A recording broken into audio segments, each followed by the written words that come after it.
ഓം ശ്രീമാത്രേ നമഃ. ഓം ശ്രീ ഗുരുഭ്യോ നമഃ. എല്ലാവർക്കും ശ്രീമാത്രേ നമഃ.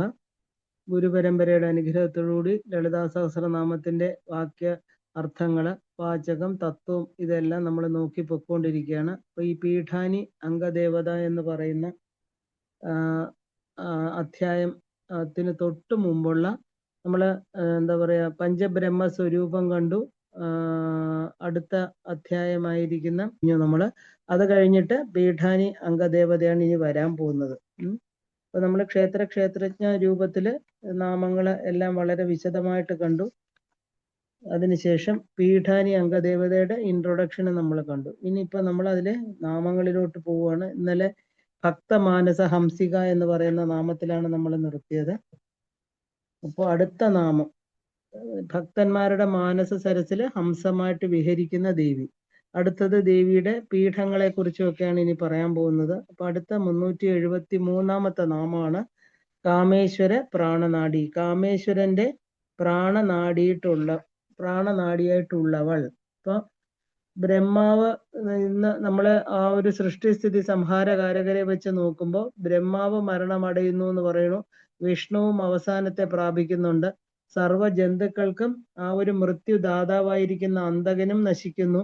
ഇപ്പൊ നവനിധികൾക്ക് നാഥനായ കുബേരനും കാലധർമ്മവശനാകുന്നുണ്ട്. 14 മന്വന്തരങ്ങളിലെ ഇന്ദ്രാദികളും ജഡന്മാരായിട്ട് തീരുന്നു. ഈ വിധത്തിലുള്ള മഹാപ്രളയ കാലത്തും നിൻ തിരുവടിയുടെ ഭർത്താവായ പരമശിവൻ മാത്രം ക്രീഡിച്ച് വിഹരിക്കുന്നു എന്ന് സൗന്ദര്യ ലഹരിയില് മറ്റെല്ലാ ദേവന്മാരും നശിക്കുമ്പോഴും പരമശിവന് നാശമില്ലാത്തത് ദേവിയുടെ സതിത്വം കൊണ്ടാണെന്ന് പറയുന്നു. അതേ കൃതിയിൽ തന്നെ പറയുന്നുണ്ട്, അല്ലയോ മാതാവേ, ഭയജനകമായിരിക്കുന്ന ജരാമരണങ്ങളെ ഇല്ലാതാക്കുന്ന അമൃതം ആസ്വദിച്ചിട്ടുകൂടി ബ്രഹ്മാദികളായിരിക്കുന്ന ദേവന്മാർ കാലവശന്മാരായിട്ട് നശിക്കുന്നു. കരാളമായ വിഷം ഭക്ഷിച്ച പരമശിവനാകട്ടെ കാലകലന സംഭവിക്കുന്നില്ല. കാലകാലനായിട്ട് കാലത്തെ അതിക്രമിച്ച് അദ്ദേഹം നിൽക്കുകയാണ്. അപ്പൊ അതിന് കാരണം നിൻ തിരുവടിയുടെ താടങ്ക മഹിമയാകുന്നു. അപ്പോ പരമശിവന് കാലം കൊണ്ട് നാശം ഉണ്ടാകാത്തത് ദേവിയുടെ പാതിവൃത്യ മഹിമയാണെന്ന് ഈ ശ്ലോകത്തിൽ ശങ്കര ഭഗവത്പാദർ ആവർത്തിച്ച് പറയുന്നുണ്ട്. അപ്പൊ കാമേശ്വരന്റെ മരണമില്ലായ്മയ്ക്ക് കാരണം ദേവി ആയതുകൊണ്ട് ദേവിയെ അദ്ദേഹത്തിന്റെ പ്രാണനാടി എന്ന് പറയുകയാണ്. അപ്പോ കാമേശ്വര പ്ലസ് പ്രാണനാടി. കാമേശ്വരൻ ശിവൻ, പ്രാണനാടി എന്ന് പറഞ്ഞാൽ ഊർജ കേന്ദ്രം എന്നർത്ഥം, ശക്തി. ശിവന്റെ ശക്തിയായിരിക്കുന്നവൾ. അടുത്ത നാമം കൃതജ്ഞ. കൃതം പ്ലസ് ജ്ഞ. ഇപ്പൊ ഓരോ ജീവിയും ഇവിടെ ജനിച്ചു കഴിഞ്ഞാല് ഭൂമിയിൽ എത്തിക്കഴിഞ്ഞാൽ കർമ്മങ്ങൾ ചെയ്തേ പറ്റുള്ളൂ, അല്ലെ? ഓരോ ജീവിയും ചെയ്യുന്ന കർമ്മങ്ങളൊക്കെ എപ്പോഴും അറിഞ്ഞുകൊണ്ടിരിക്കുന്നവളാണ് ദേവി. എങ്ങനെയാ അമ്മ അറിയുന്നേ? നമ്മുടെ ഉള്ളിൽ തന്നെ, നമ്മുടെ ഹൃദയ ഗുഹയിൽ ഇരുന്നു കൊണ്ട് എല്ലാ കാര്യങ്ങളും അപ്പോഴപ്പോഴും അമ്മ അറിഞ്ഞുകൊണ്ടിരിക്കുകയാണ്. അപ്പൊ അമ്മയെ ഒളിച്ചൊന്നും ചെയ്യാൻ പറ്റില്ല എന്നർത്ഥം. അതുകൊണ്ടാണ് നമ്മുടെ ഈ ഹിപ്പോക്രസി എന്ന് പറയുന്നത്. നമ്മൾ ഒരിക്കലും അകത്തൊന്ന് പുറത്തൊന്ന് ചെയ്യരുതെന്ന് പറയാൻ കാരണം എന്താ? നമ്മളിനി എന്തൊക്കെ ബാക്കിയുള്ളവരുടെ മുമ്പിൽ അഭിനയിച്ചാലും നമ്മുടെ ഉള്ളിലിരിക്കുന്ന മഹാശക്തി നമ്മൾ ചെയ്ത കർമ്മങ്ങൾക്കുള്ള ഫലം തന്നുകൊണ്ടേയിരിക്കും, ഇല്ലേ? നല്ലത് ചിന്തിക്കാൻ, വാക്ക്, ചിന്തകള്, പ്രവൃത്തി ഇതെല്ലാം ഒരു ലൈനിലായിരിക്കണം. ചിന്തിക്കുന്നത് നല്ലതായിരിക്കണം, നമ്മുടെ വാക്ക് നല്ലതായിരിക്കണം, പ്രവൃത്തിയും അതിനൊപ്പിച്ച് ശരിയായിരിക്കണം, അല്ലേ? ഇപ്പൊ കൃതം എന്ന് പറഞ്ഞാൽ ചെയ്തത്, ഞാൻ എന്ന് പറഞ്ഞാൽ അറിയുന്നത്. അപ്പൊ കൃതജ്ഞ എന്ന് പറഞ്ഞാൽ എന്താ? ആ ചെയ്തുകൊണ്ടിരിക്കുന്ന എല്ലാ കാര്യങ്ങളും, കൃത്യങ്ങളെ, അതായത് ചെയ്യപ്പെട്ടതിനെ അറിയുന്നവൾ. പ്രാണികൾ ചെയ്യുന്ന എല്ലാ കാര്യങ്ങളും, ശുഭകർമ്മങ്ങളും അശുഭകർമ്മങ്ങളും എല്ലാം തന്നെ അറിയുന്ന ശക്തി, അറിയുന്ന അമ്മയായതുകൊണ്ട് നമുക്ക് ദേവിയെ കൃതജ്ഞ. ഇപ്പൊ ശുഭാശുഭങ്ങളായിരിക്കുന്ന കൃതങ്ങളെ എല്ലാം അറിയുന്നവളാണെന്ന് പറയുമ്പോൾ ആ ഒരു കർമ്മഫലങ്ങളെ പ്രദാനം ചെയ്യുന്നവളെന്ന് സിദ്ധിക്കുന്നുണ്ട്. ഇപ്പൊ ശുഭാശുഭ കർമ്മങ്ങൾക്ക് നല്ല കർമ്മങ്ങളും അശുഭകർമ്മങ്ങളും അതിന് ചേർന്ന ഫലങ്ങളും ഒഴിവാക്കാൻ ഒരിക്കലും പറ്റില്ല. അപ്പോ കർമ്മസാക്ഷിണിയായിട്ട് തക്ക ഫലങ്ങൾ കൊടുക്കുന്നവളാണ് ദേവി. സൂര്യ, സോമോ, യമ, കാലോ, മഹാഭൂതാനി പഞ്ചജ ഏതേ ശുഭാശുഭസ്യേഹ കർമ്മണോ നവ സാക്ഷിണ എന്ന ആപ്തവാക്യപ്രകാരം സൂര്യൻ, സോമൻ, യമൻ, കാലൻ, പഞ്ചഭൂതങ്ങള് എന്നിവ ജീവികളുടെ എല്ലാ കർമ്മങ്ങൾക്കും സാക്ഷികളാണ്. ഇവയെല്ലാം ദേവിയുടെ തന്നെ രൂപങ്ങളാണ്, ഇല്ലേ? നമ്മൾ ഇതെല്ലാം നമ്മൾ കണ്ടു കഴിഞ്ഞു. അപ്പോ ഈ അർത്ഥത്തില് കർമ്മസാക്ഷിണിയായിട്ടുള്ളവൾ എന്ന് നമുക്ക് വ്യാഖ്യാനം എടുക്കാം. ഇപ്പൊ കൃതയുഗ ധർമ്മങ്ങളെ അറിയുന്നവളെന്നും പക്ഷം. ഇപ്പൊ കൃതയുഗത്തില് ധർമ്മം 4 കാലുകളിൽ നിൽക്കുന്നതായിട്ടും മറ്റു യുഗങ്ങളിലേക്ക് കടക്കുമ്പോൾ ഓരോ കാലായിട്ട് കുറയുന്നതായും കലിയുഗത്തിൽ ഒറ്റക്കാലിൽ നിൽക്കുന്നതായിട്ടും പുരാണങ്ങൾ പറയുന്നുണ്ട്. ഇപ്പൊ കൃതയുഗത്തിൽ നിന്ന് മറ്റു യുഗങ്ങളിലേക്ക് കടക്കുമ്പോൾ ധർമ്മജ്ഞാനം ക്രമമായിട്ട് കുറയുന്നു. ധർമ്മച്യുതി സംഭവിക്കുമ്പോഴും യഥാർത്ഥമായിരിക്കുന്ന കൃതയുഗ ധർമ്മം പുനഃസ്ഥാപിക്കപ്പെടാൻ ആ ഓർത്തു വയ്ക്കുന്നവൾ എന്ന പക്ഷത്തിൽ അർത്ഥം. അതായത് എല്ലാ കാര്യങ്ങളും സാക്ഷി എന്ന് പറഞ്ഞാൽ എന്താ, എല്ലാം നമ്മൾ ഉറങ്ങുമ്പോഴും സ്വപ്നം കാണുമ്പോഴും ജാഗ്രത സ്വപ്ന സുഷുപ്തി എല്ലാ അവസ്ഥയിലും നമ്മുടെ എല്ലാം അറിഞ്ഞുകൊണ്ടിരിക്കുന്നവൾ. അപ്പൊ നമ്മുടെ പാസ്റ്റ് എന്ന് പറയുന്ന കഴിഞ്ഞു പോയതും വരാനിരിക്കുന്നതും എത്ര ജന്മങ്ങൾ കഴിഞ്ഞു അതിനെ എല്ലാം കുറിച്ചുള്ള അറിവും ഇനി എത്ര ജന്മങ്ങൾ ഉണ്ടോ അതിനെക്കുറിച്ചും അറിയുന്നവൾ. ഇപ്പൊ സർവജ്ഞ, എല്ലാത്തിനെ അറിയുന്നവളാണ് ദേവി. അപ്പോ എന്താ കൃതജ്ഞ എന്നുള്ള വാക്ക് അവിടെ എന്താ, കൃതങ്ങളായിരിക്കുന്ന കർമ്മങ്ങളെ അറിയുന്നവൾ. ആ ദേവി ആരാണ്? കാമപൂജിത, കാമനാൽ പൂജിക്കപ്പെട്ടവൾ. അപ്പോ ആ ഒരു കാമനാൽ പൂജിക്കപ്പെട്ടത് എന്ന് പറഞ്ഞാൽ കാമൻ ദേവി 12 ശ്രീവിദ്യാ ഗുരുക്കന്മാരിൽ ഒരാളാണ് അല്ലേ. ദേവിയുടെ ശ്രീവിദ്യാ മന്ത്രം കാമദേവനാൽ രചിക്കപ്പെട്ട ആ ഒരു ശ്രീവിദ്യാ മന്ത്രമാണ് ഇന്ന് ഭൂമിയിൽ ഏറ്റവും കൂടുതൽ അല്ലെ കാതി വിദ്യ എന്നുള്ള പേരിൽ അറിയപ്പെടുന്നത്. അപ്പോ എന്താ പറയാ, സൗന്ദര്യ ലഹരിയിൽ പറയണു, കാമദേവൻ ദേവിയെ നമസ്കരിച്ചിട്ട് രതീദേവിയുടെ കണ്ണുകൾക്ക് ആസ്വദിക്കത്തക്കവണ്ണം സുഭഗമായിരിക്കുന്ന ശരീരത്തോടുകൂടി മുനിമാരുടെ അന്ധകരണങ്ങളിൽ പോലും മഹത്തായ മോഹത്തെ ജനിപ്പിക്കാൻ കഴിവുള്ളവനായി മാറി എന്ന് പറയണു. തുടർന്ന് കാരണം നമുക്കറിയാം കാമദേവൻ ഭഗവാൻ ശിവന്റെ തൃക്കണ്ണിലെ ആ ഒരു അഗ്നി കൊണ്ട് ചാമ്പലായപ്പോ വീണ്ടും പുനരുജ്ജീവിപ്പിച്ചിരിക്കുന്നത് ദേവിയുടെ അനുഗ്രഹം കൊണ്ടാണ് അല്ലേ. അപ്പോ ആ കാമദേവൻ ആ വില്ല് പുഷ്പമയമാണ്, ഞാണ് വണ്ടിന്റെ നിര, ശരങ്ങൾ 5 മാത്രാണ്, ആ ഒരു മന്ത്രി വസന്ത ഋതുവാണ്, തേര് മലയമാരുതനാണ്, ശരീരമാണെങ്കിൽ ഇല്ല, അനങ്കനായിട്ട് തീരുകയാണ്. രതീദേവിക്ക് മാത്രമേ ആ കാമദേവനെ കാണാൻ സാധിക്കുള്ളൂ. ഇപ്പൊ യുദ്ധത്തിന് പോകാനുള്ള യോഗ്യതകൾ ഒന്നുമില്ലാത്തവനാണ് കാമദേവനെങ്കിലും ലോകമാതാവേ നിൻ തിരുവടിയുടെ കരുണാപൂർവമായ കടാക്ഷം ലഭിച്ചതുകൊണ്ട് കാമദേവൻ ഈ ലോകത്തെ ആകെ ജയിക്കുന്നു. ആരാണ്? ശങ്കര ഭഗവത്പാദ സൗന്ദര്യ ലഹരി പറയുകയാണ്. അപ്പൊ ഭണ്ഡാസുര വധത്തിന് ശേഷം ദേവന്മാരുടെ പ്രാർത്ഥന കൊണ്ട് സന്തുഷ്ടയായ ലളിതാംബിക കാമദേവനെ കടാക്ഷിച്ചതും ആ കടാക്ഷത്തിൽ നിന്ന് പൂർവാധികം സുന്ദരമായ ദേഹത്തോടുകൂടി കാമദേവൻ വീണ്ടും ജനിച്ചതും 84-ാമത്തെ നാമത്തിന്റെ വ്യാഖ്യാനത്തിൽ നമ്മൾ വിശദമായിട്ട് കണ്ടതാണ്. അപ്രകാരം വീണ്ടും ശരീരം ലഭിച്ച കാമദേവൻ ദേവിയെ സ്തുതിച്ച് പ്രസാദിപ്പിച്ച് ദേവിയുടെ അനുഗ്രഹത്തോടുകൂടി ആ ചന്ദ്രചൂടനെ തന്നെ ആ ഒരു തോൽപ്പിച്ചതായിട്ട് ലളിതോപാഖ്യാനം പറയുന്നുണ്ട്. അപ്പൊ കാമഗിരി പീഠത്തില് കാരണബിന്ദുവില് പൂജിക്കപ്പെടുന്നവളെന്നും വ്യാഖ്യാനമുണ്ട്. മൂലാധാരം തന്നെയാണ് കാമരൂപമായിരിക്കുന്ന പീഠം. അപ്പൊ ആ ശരിക്കും പറഞ്ഞാല് ആ ഗുദ മേഡ്രാന്തരാളസ്ഥം മൂലാധാരം ത്രികോണകം യഥേയത് കാമരൂപാഖ്യം പീഠം കാമബലപ്രദം എന്ന് യോഗശാസ്ത്രം പറയണം. അപ്പോ കാമപൂജിത എന്നുള്ള നാമത്തിന് എന്താ പറയാ, കാമരൂപം എന്ന ശക്തിപീഠത്തിൽ പൂജിക്കപ്പെടുന്നവളെന്ന് നമുക്ക് അർത്ഥമെടുക്കണം. ആസാമിലാണ് കാമരൂപ് എന്ന് പറയുന്ന ദേവീക്ഷേത്രം. അതിനെ നമ്മൾ കാമാഖ്യ എന്ന് പറയുന്നുണ്ട്. കാമാഖ്യയെ കുറിച്ച് വളരെ വിശദമായിട്ട് നമ്മുടെ ഈ ചാനലിൽ ഇട്ടിട്ടുണ്ട്. അപ്പൊ ദേവി ദശമഹാവിദ്യകളിൽ ഒന്നിന്റെ ആസ്ഥാനാണ്. ചിരപുരാതനമായിരിക്കുന്ന ഈ സന്നിധി ആ ഒരു നീലഗിരി എന്ന് പറയുന്ന മലയില് കാമാഖ്യ പീഠം ഇന്നും ദേവിയുടെ ഒരു ഏറ്റവും ഉയർന്ന ശക്തിപീഠമായിട്ട് തന്നെ നിലനിൽക്കുകയാണ്. അപ്പൊ അവിടെ ദശമഹാവിദ്യകളിൽ എല്ലാ ദേവതകളും ലളിത ത്രിപുര സുന്ദരി മധ്യത്തിലും മറ്റുള്ള ദേവതകളെല്ലാമായിട്ട് അവിടെ പൂജിക്കപ്പെടുന്നു. അപ്പൊ കാമപൂജിത എന്നുള്ള നാമത്തിന് നമുക്ക് ഈ 2 അർത്ഥങ്ങളും എടുക്കാം. ശൃംഗാരരസ സമ്പൂർണ, കാമപൂജിതയായിരിക്കുന്ന ദേവി ആരാണെന്ന് പറയണു? ശൃംഗാരരസ സമ്പൂർണ, ശൃംഗാര രസ സമ്പൂർണ, ശൃംഗാരരസം കൊണ്ട് ജീവികളെ പൂർണ്ണമായിട്ടും കൂട്ടിയിണക്കുന്നവൾ. രസം എന്ന് പറഞ്ഞാൽ ഏറ്റവും സൂക്ഷ്മവും സത്വമായിട്ടുള്ള ഭാഗമാണ്. ശൃംഗാരം എന്ന് പറഞ്ഞാൽ എന്താ? ആൺപെൺ വിഭാഗത്തെ പരസ്പരം ആകർഷിപ്പിക്കുന്ന ശക്തി അല്ലെ. അപ്പൊ ശൃംഗാര രസം കൊണ്ട് നിറഞ്ഞിരിക്കുന്നവൾ. ശൃംഗാരം നവരസങ്ങളിൽ മുഖ്യമായിട്ടുള്ള രസമാണ്.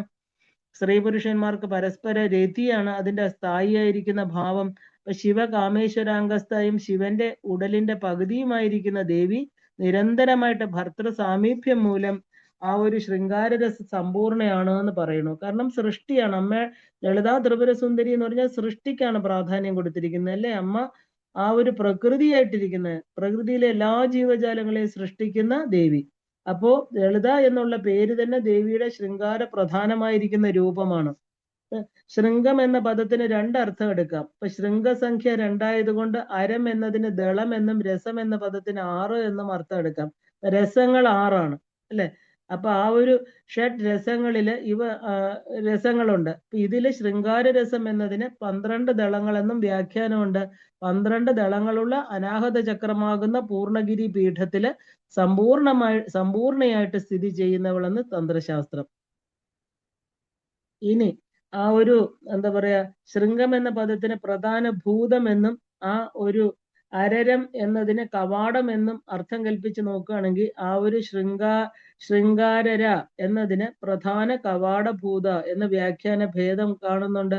ഈ പക്ഷത്തില് ആ ഒരു ആവരണ വിദ്യാരൂപമായിട്ട് സമ്പൂർണമായി ആ ഒരു ബ്രഹ്മത്തോട് ചേർന്നവളായിട്ട് ശബള ബ്രഹ്മസ്വരൂപമായിട്ട്, അതായത് ശുദ്ധ ബ്രഹ്മരൂപത്തിലും സ്ഥിതി ചെയ്യുന്നവളെന്ന് ആശയം എടുക്കാം. ശൃംഗ അരര സമ്പൂർണ എന്ന് വിഗ്രഹം. അപ്പൊ ഈ ദേവി ജയത്തിന് ആധാരമായിട്ടിരിക്കുന്നവളാണ്. അതുകൊണ്ട് ശൃംഗാരര സമ്പൂർണ ജയ.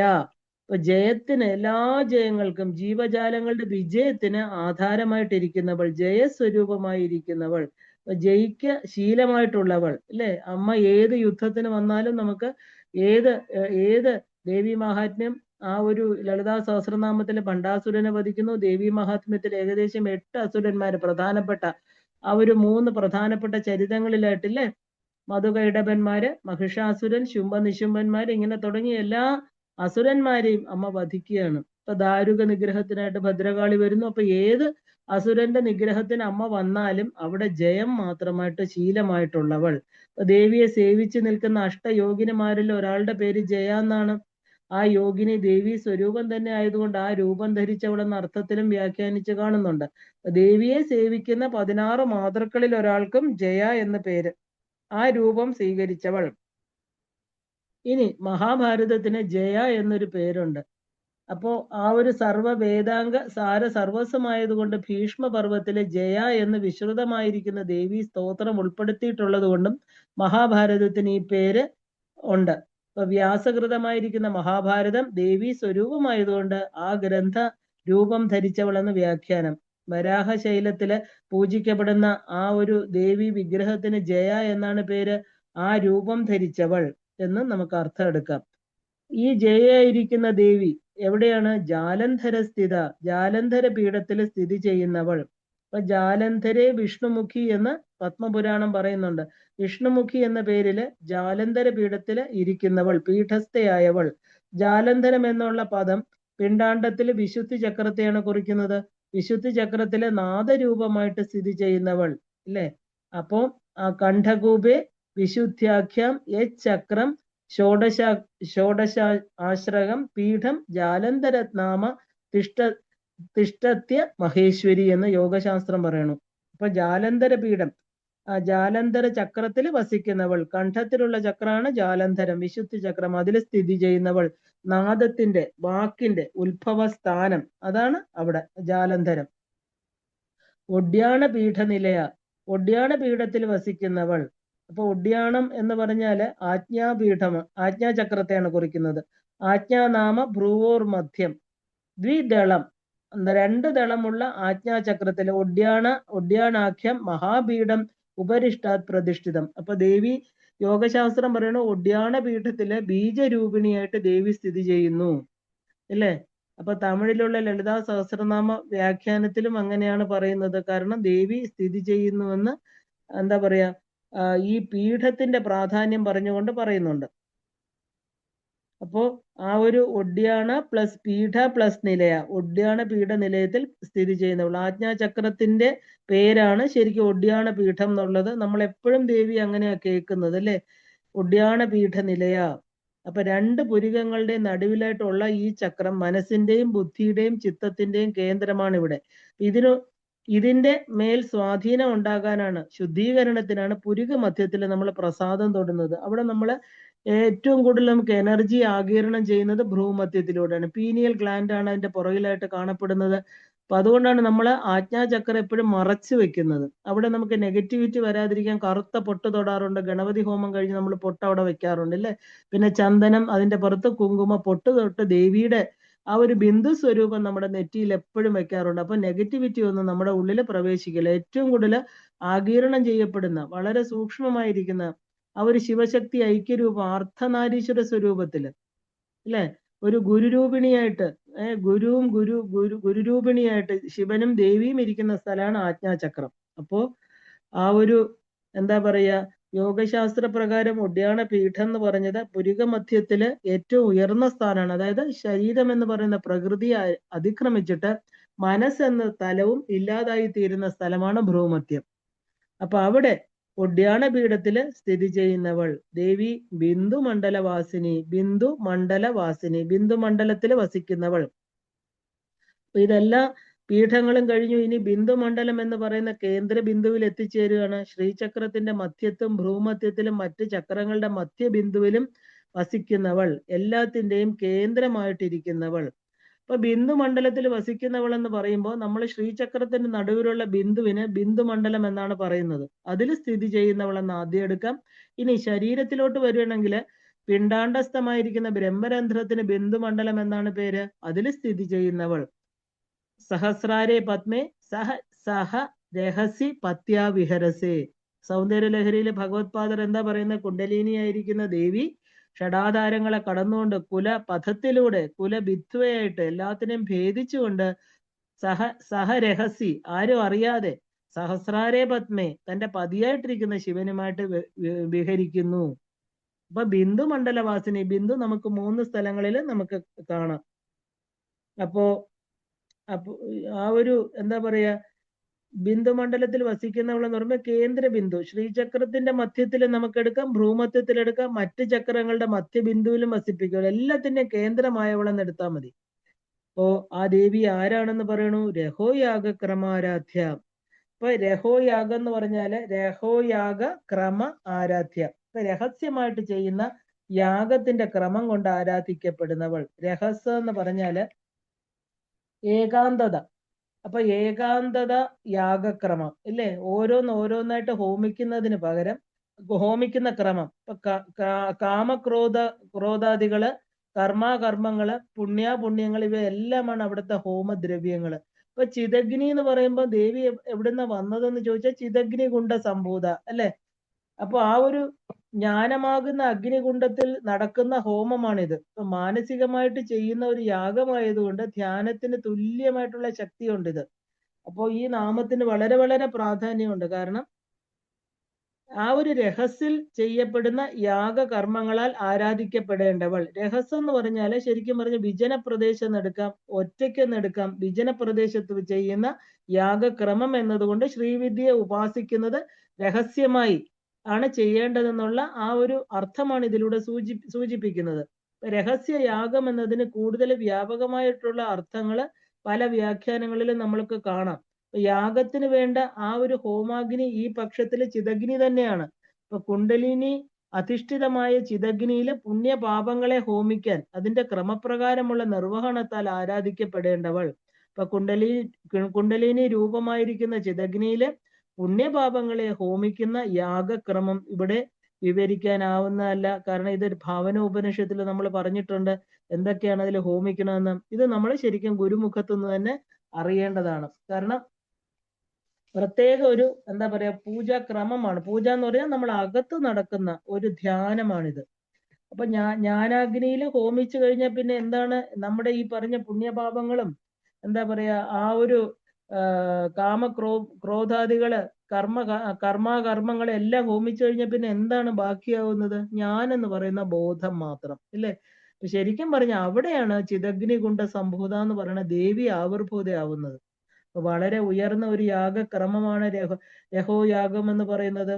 രഹസ്തർപ്പണ തർപ്പിത. രഹസ്യം എന്ന് പറഞ്ഞ രഹസ്തർപ്പണ തർപ്പിത. രഹസ്യം എന്ന് പറഞ്ഞാൽ രഹസ്യം, ഏകാന്തം. തർപ്പണം എന്ന് പറഞ്ഞാല് തൃപ്തിപ്പെടുത്തുന്ന ക്രിയ. ഇപ്പൊ തർപ്പിത എന്ന് പറഞ്ഞാൽ തൃപ്തിയാക്കപ്പെട്ടവൾ. ഇപ്പൊ തർപ്പണ ക്രിയ കൊണ്ട്, അതായത് ഏകാന്ത സാധനങ്ങള്, തപസ്സുകള്, ഏകാന്തമായിരിക്കുന്ന തർപ്പണങ്ങൾ കൊണ്ട് തൃപ്തിപ്പെടുന്നവൾ രഹസ്തർപ്പണ തർപ്പിത. ഇപ്പൊ രഹസ്യമായി നടത്തപ്പെടുന്ന തർപ്പണാദി ക്രിയകൾ കൊണ്ട് തർപ്പിതയായവൾ അല്ലെ, തൃപ്തി അടയുന്നവൾ. ഈ നാമം ശരിക്കും പറഞ്ഞാൽ 389 നാമത്തിന്റെ തുടർച്ചയായിട്ട് തന്നെ എടുക്കണം. രഹസ്തർപ്പണം എന്നതിനെ മന്ത്രരഹസ്യം വ്യക്തമായിട്ട് അറിയൽ എന്ന് വ്യാഖ്യാനിച്ച് കാണുന്നുണ്ട്. അപ്പൊ ഇതിനകത്ത് ശരിക്കും പറഞ്ഞാല് ആ ഒരു അന്തർനിരന്തര നിരിന്ധന മേധാമാനെ മോഹാന്ധകാര പരിബന്ധിനി സംവിദഗ്നവും എന്ന് നമ്മൾ പറയുന്നുണ്ട്. കാരണം ആ ഒരു കശ്ചിത് ഭൂത മരീചി വികാസ ഭൂമൗ വിശ്വം ജുഹോമി വസുദാതി ശിവാവസാനം. ഉള്ളിൽ ഇടവിടാത്തതും ഇന്ധനമില്ലാത്തതുമായി ജ്വലിക്കുന്നതും അജ്ഞാനമാകുന്ന അന്ധകാരത്തിന് ശത്രുവായിട്ടുള്ളതും അത്ഭുതകരമായി പ്രകാശബീജികൾക്ക് വികാസ ഭൂവായിട്ടുള്ളതും ആയ ചിതഗ്നിയില് വസുധ തുടങ്ങിയ ശിവപര്യന്തമായ വിശ്വത്തെ ഹോമിക്കുന്നതാണ് രഹസ്തർപ്പണം. അപ്രകാരമുള്ള തർപ്പണത്താൽ തൃപ്തിപ്പെടുന്നവൾ. ഇപ്പൊ മുൻ നാമങ്ങളിൽ സൂചിപ്പിച്ച ചിതഗ്നിയെ കുറിച്ച് ഇവിടെ ഒന്ന് വിവരിച്ച് പറഞ്ഞു എന്നുള്ളതേ ഉള്ളൂ.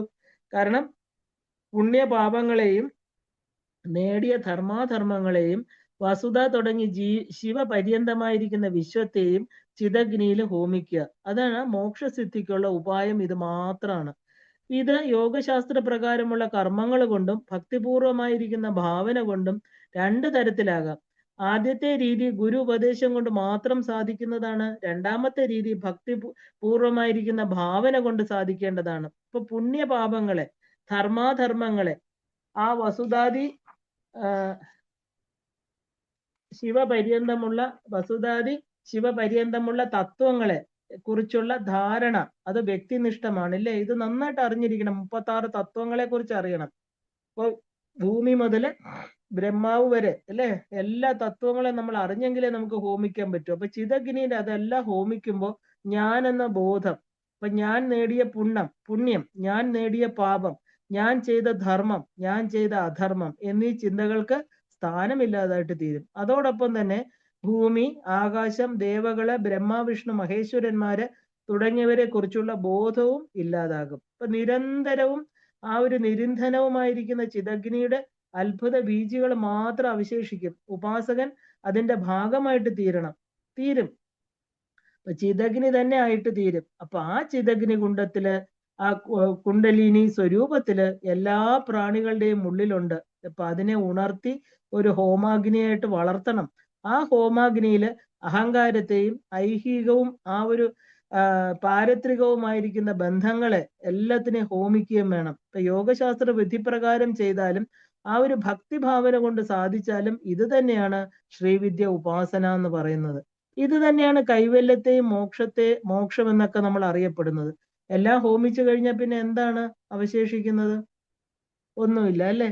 അവിടെ ദേവി മാത്രം. അവിടെയാണ് ആ ചിത്താകുന്ന അഗ്നിയിലെ പൂർണ്ണ അറിവ്, അജ്ഞാനം പൂർണ്ണമായിട്ട് നശിച്ചു കഴിയുമ്പോൾ ആ ഒരു ചിതഗ്നിയിൽ നിന്ന് അറിവിന്റെ ജ്ഞാനസ്വരൂപിണിയായിരിക്കുന്ന പരാശക്തി ആവിർഭാവം ചെയ്യും. അപ്പൊ ഞാന്, എന്റേത്, അഹം, മമ അവിടെ ഒന്നുമില്ല. ഈ പ്രപഞ്ചം എന്ന് പറയുന്നതില്ല, പ്രപഞ്ചത്തിലെ നാമരൂപങ്ങളില്ല. എല്ലായിടത്തും പരാശക്തിയുടെ ശക്തി മാത്രം നിറഞ്ഞു നിൽക്കുന്ന അനുഭവം. ഇത് തന്നെയാണ് ശ്രീവിദ്യ ഉപാസകന്റെ പരമമായിരിക്കുന്ന ലക്ഷ്യവും.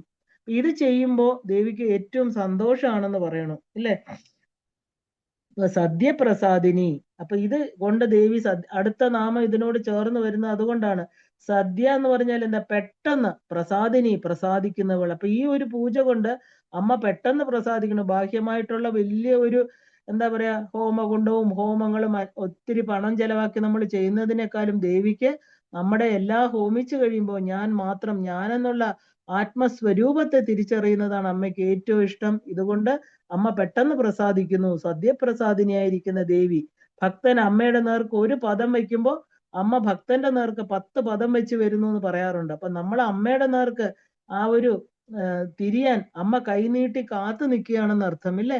തന്റെ കുഞ്ഞുങ്ങളെ പിരിഞ്ഞ അമ്മയാണ്. കാരണം ആ കുഞ്ഞുങ്ങൾ എപ്പോഴും അമ്മയെ ഓർക്കുന്നത്, എപ്പോഴാണ് അമ്മയുടെ അടുത്ത് തിരിച്ചു വരുന്നത്? 2 കൈയും നീട്ടി അവരെ വാരി പുണരാൻ കാത്തു നിൽക്കുന്ന ആ മാതൃഭാവമാണ് ദേവി സദ്യപ്രസാദിനി.